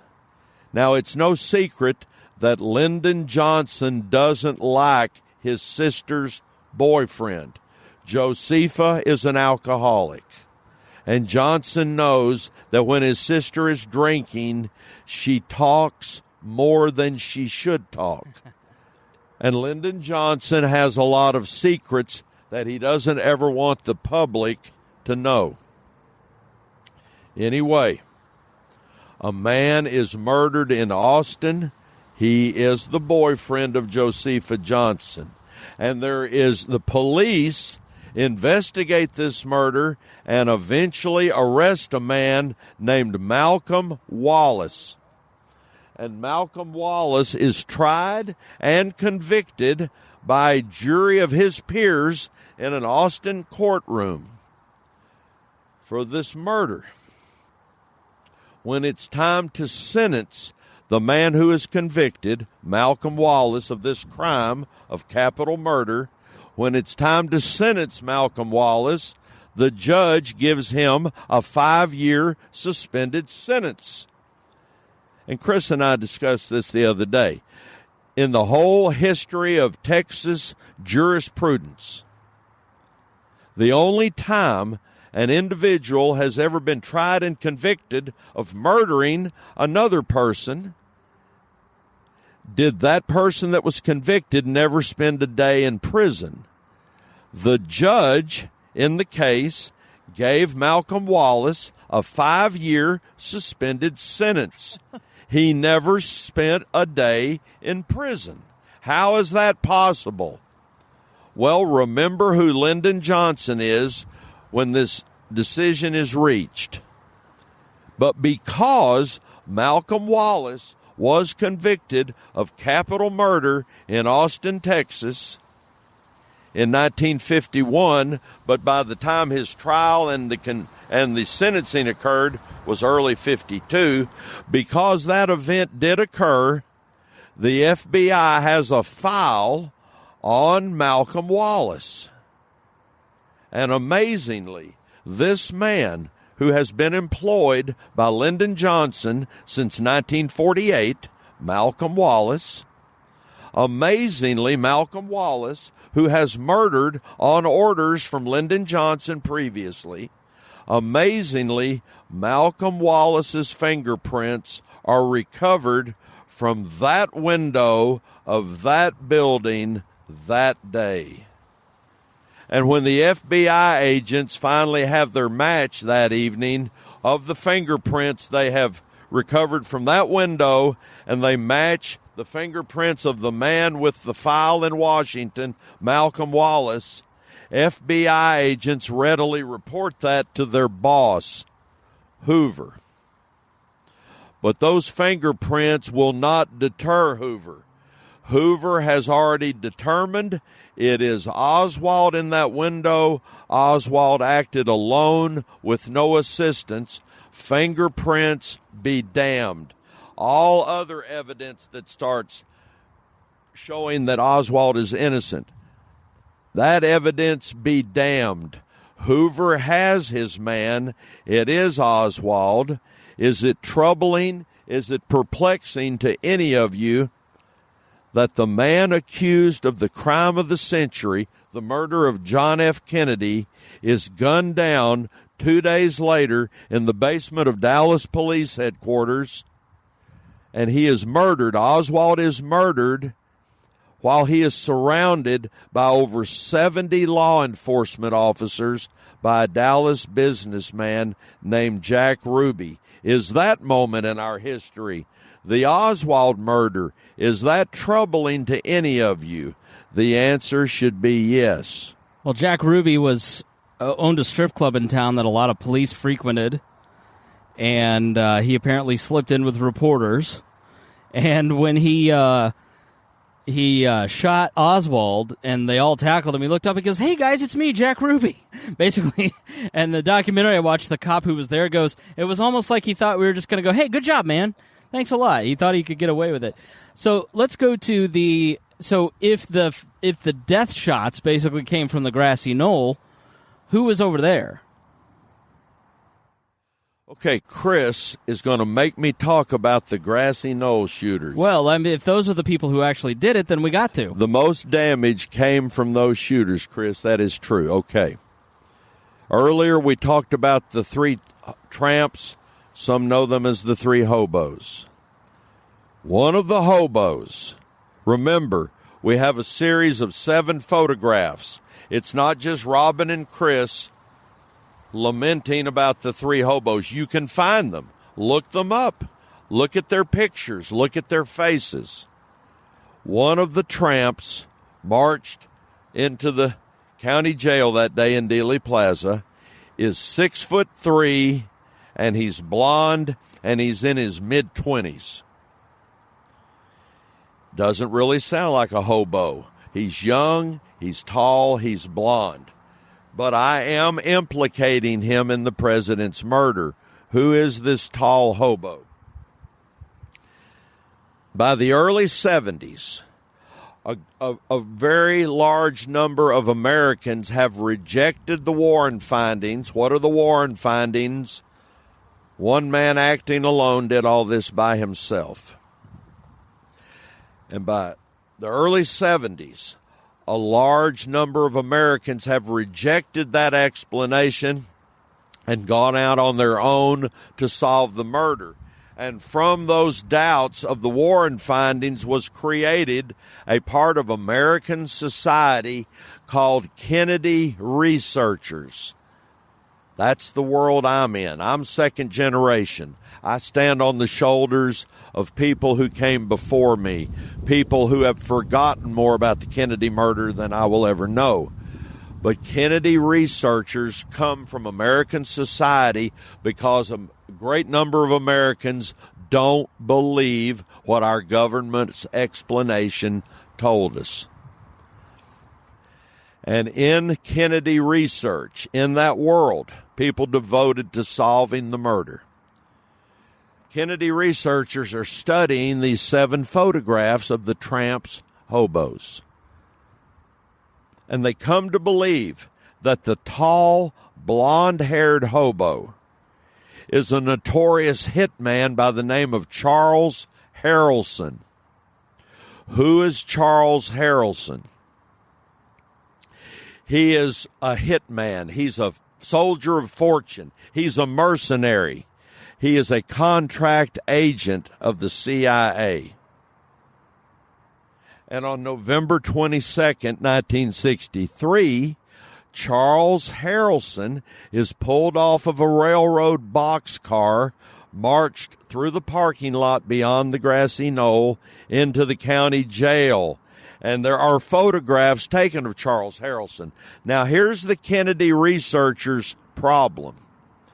Kennedy researchers are described in the major mainstream media as assassination nuts, as conspiracy nuts.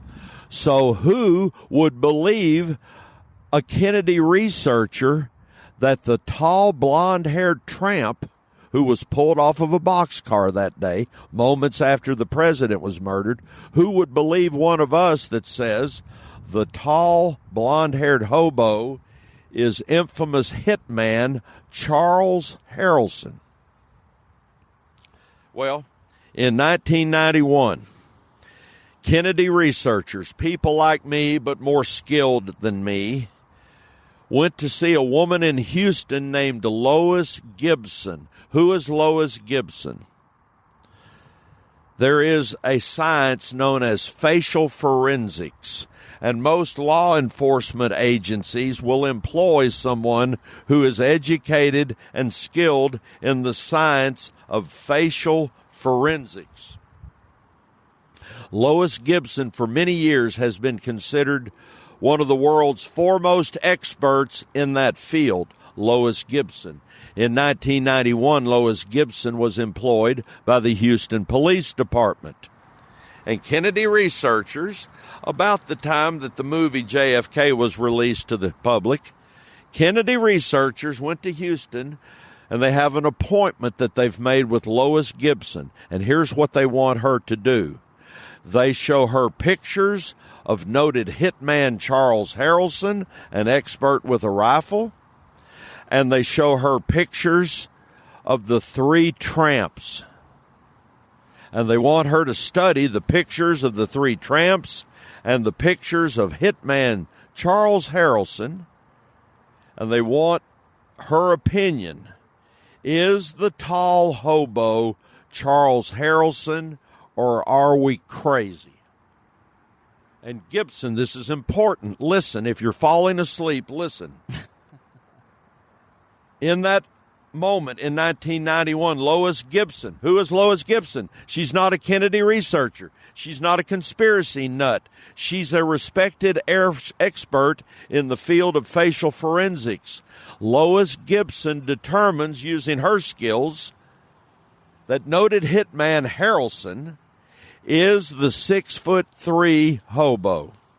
Why is that important? Because now Kennedy researchers have taken it to a deeper level. It's no longer Kennedy researchers saying it's Harrelson.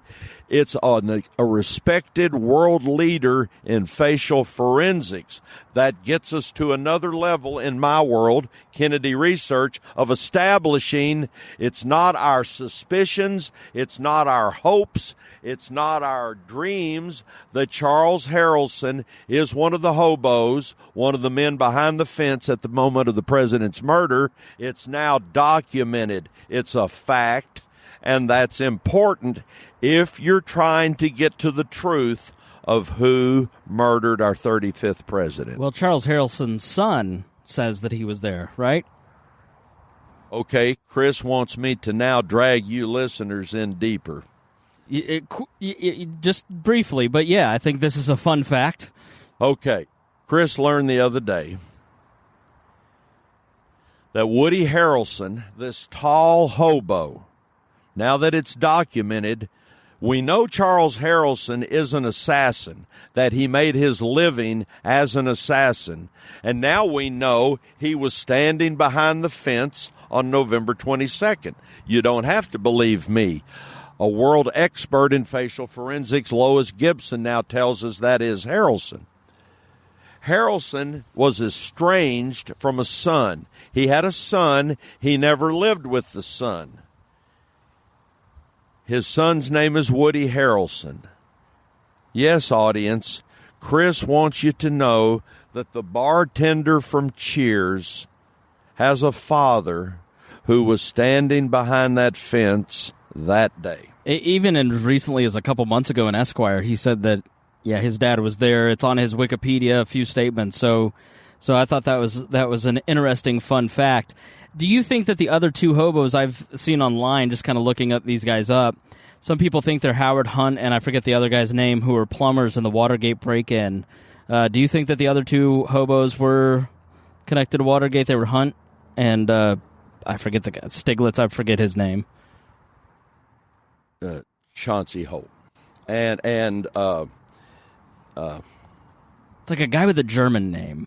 I forget. What Chris wants us to talk about, what we know, what we want you to know, is that several of the Watergate burglars, remember Watergate is what brings down Nixon, but Nixon's ending came from a burglary in 1972, Watergate Hotel, Washington, D.C., Democratic Party headquarters. But in fact, some of those burglars are career employees of the Central Intelligence Agency. And eventually, some of the Watergate burglars who are tried and convicted of that crime and who go to prison are several men who are employees, full-time employees, or contract agents of the CIA. E. Howard Hunt, a man named Frank Sturgis. That's it. That's what I was thinking. A man named G. Gordon Liddy, and another man named Bernard Barker. They all went down in history as Watergate burglars. Are they burglars? No. They're all connected to the Central Intelligence Agency. Now, the reason Chris wants us to discuss this, people in my world, maybe even people beyond my world, believe that one of the hobos, not the tall hobo, Charles Harrelson, but another hobo from those series of pictures is E. Howard Hunt. And this is the hobo who is wearing a hat and is older than the other two. Find him, find those pictures, study it for yourself. But one of the hobos is older and he's wearing a hat. That hobo does bear a striking resemblance to career CIA officer E. Howard Hunt. Hunt never would admit that he was in Dallas that day until he makes a deathbed confession. At the end of his life, he confessed to being involved. Okay. Today, I'm sitting here with Chris. I will tell you that the older hobo with the hat on is either E. Howard Hunt or a CIA contract agent by the name of Chauncey Holt. Holt admitted through the years that he was the older hobo. Hunt didn't admit it till the end of his life. The bottom line is they're both assets of the Central Intelligence Agency. Look up Chauncey Holt. Look up Howard Hunt. There's another hobo. I'm assuming Chris wants me to identify the third hobo. Can't leave him hanging like that. Okay, Chris. You can't see this. He's holding one of my arms behind my back. Okay. One of the hobos, once again, don't take my word for this. Don't take Chris's word. Look these people up on the internet. Find them. One of the hobos is young and dark-haired. His name is Charles Rogers. No one ever wants to know about him, but today we're talking about him. Who's Charles Rogers? He's sometimes known as Richard Montoya. He's sometimes known as Frenchie. But his given name at birth is Charles Rogers. He's from Houston, Texas. His son is Tony Danza. I'm going to die. Injecting a little humor is always good. Okay, Charles Rogers. He's a former employee of the Shell Oil Company, Houston, Texas. Now, for those of you who want me to prove, how do I know the dark-haired hobo is Charles Rogers? Tough. I don't have time. I don't have the inclination to prove it. But look up Charles Rogers. Here's what I can tell you about Charles Rogers. In the late 50s, Charles Rogers left the employ of Shell Oil Company and became an independent contractor for the Central Intelligence Agency. I can also tell you this about Charles Rogers. In 1965, Charles Rogers' parents were found brutally murdered in their home in Houston. And neighbors of Charles Rogers' parents had recently seen Charles Rogers visiting his parents. To my knowledge, Charles Rogers has never been seen publicly since the day in 1965 that his parents' bodies were discovered in their home in Houston. Okay, I'm giving you names, people. Don't believe me. Look these things up. When I got on this case, there was no internet. But today, you can fact check me. Go on the internet, find the hobo pictures, find Charles Rogers, find Charles Harrelson, find E. Howard Hunt, and Chauncey Holt. Chris, here's what Chauncey Holt admitted to doing in the fall of '63. He said on occasion he was asked to make identification cards for government employees that were not official employee cards. And on November 22nd, '63, after the president is murdered, many eyewitnesses know that there's rifle fire coming from behind a fence which was in front of the president. And as those eyewitnesses run up some steps on the grassy knoll to get behind the fence, they are confronted by men in suits. And these men in suits flash credentials showing them to be Secret Service agents. And those men in suits flash these credentials and tell these eyewitnesses to the president's murder that no rifle fire has come from behind a fence. These men in suits rebuff these eyewitnesses and tell them, move out, move away, get away from this area. Despite video evidence of people clearly running that direction, and even at the Sixth Floor Museum, you have several witnesses on the walls there saying, I thought the shooting came from the grassy knoll. Chris is adding additional layers of facts and evidence and testimony from eyewitnesses from that day. Here's the problem, folks. Most of the people in Dealey Plaza at the moment this happened think the shots are coming from the grassy knoll, which is in front of the president. But eventually, our government tells us that all the shots come from behind the president. And anything, any evidence, any testimony from November 22nd that comes forward that contradicts all the shooting coming from behind the president, those people are either dismissed or diminished, or they end up dead of unnatural causes. Okay, those men behind the picket fence in the moments after the shooting who have Secret Service credentials, those are not Secret Service agents. There were no agents on the ground that day. I know that. We don't have time to get into that. You can either believe me or not believe me. I heard the story. I can vouch for him. So who are those men behind the fence with Secret Service credentials? Well, one of the hobos, one of the men who has admitted he was one of the hobos, Chauncey Holt, find him. He said on occasion he made fake ID cards for the United States intelligence community. So if those men behind the fence aren't Secret Service agents, where did they get their IDs? Well, one of the hobos might have been the man that produced the IDs.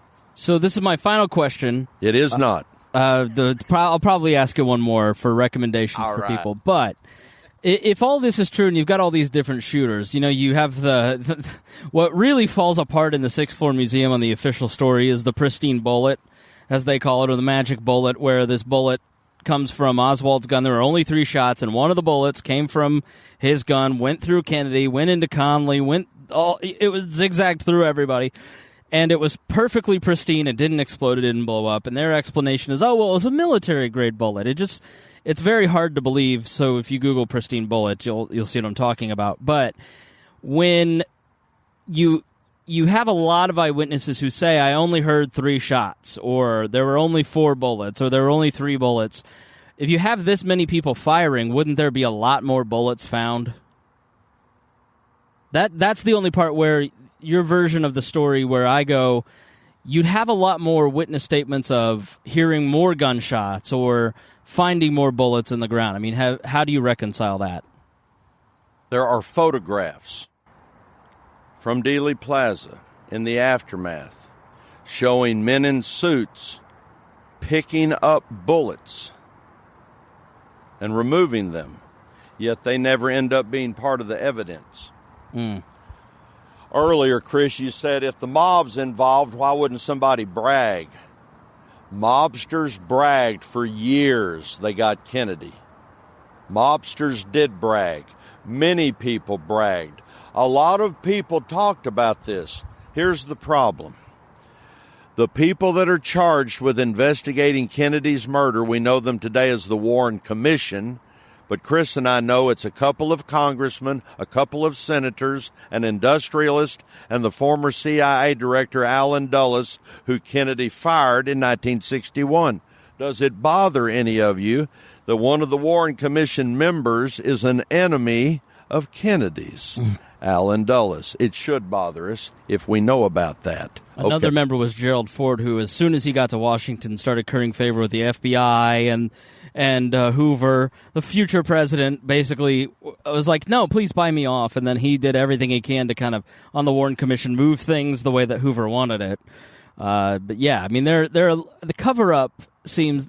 So your answer to the bullet thing kind of makes sense. Also,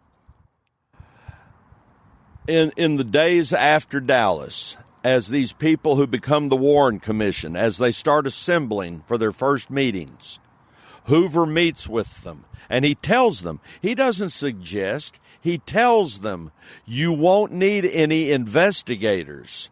I'm your investigator. I'm the FBI, and I will provide you everything you need to know. I'm telling you, listening audience, the people who were charged with investigating the crime of the century did not hire one investigator. Is there anything wrong with that? The answer is yes. They hired lawyers. We know they tell the truth. So if people want to read more or watch documentaries, or what are a few books or movies, or what are some things that people could go and check out other than going to jfkcustomtours.com and flying to Dallas? If you live in Dallas, definitely stop by. And if you do, make sure to tell them that you heard him on the podcast, just so he knows that this was a long 3 hours sitting on this bench, and he's very gracious with his time, and our butts hurt, and we have to pee, and we're hungry, and so please let him know that this time was worth it if you do see him. But what books or movies, or what are some resources that people could go and check out if they wanted to know more? There's hundreds of books on the Kennedy murder. There's dozens of documentaries and movies. Since you've asked, I'll recommend one book and one documentary. The book, JFK and the Unspeakable, James Douglas, 2008. The documentary, Coup in Camelot, C-O-U-P, in Camelot, 2014.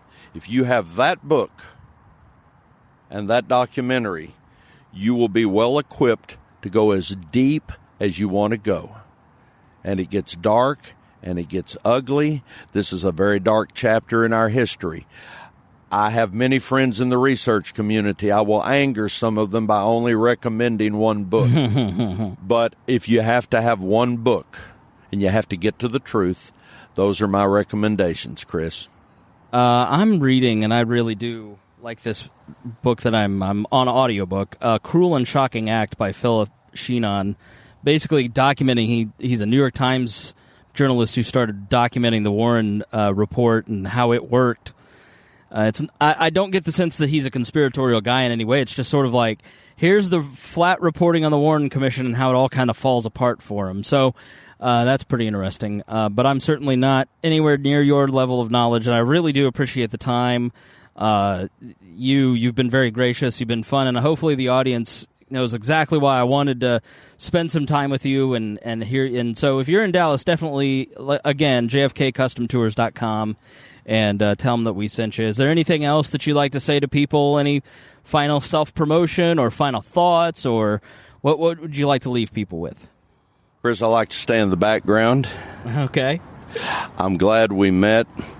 I've enjoyed being with you. I appreciate you inviting me on your program. Absolutely. Well, thank you so much for coming on. And next time in Dallas, I'm going to come see you again. We'll look forward to that. All right. Thanks, everybody. Thanks for listening, and we'll talk to you next week.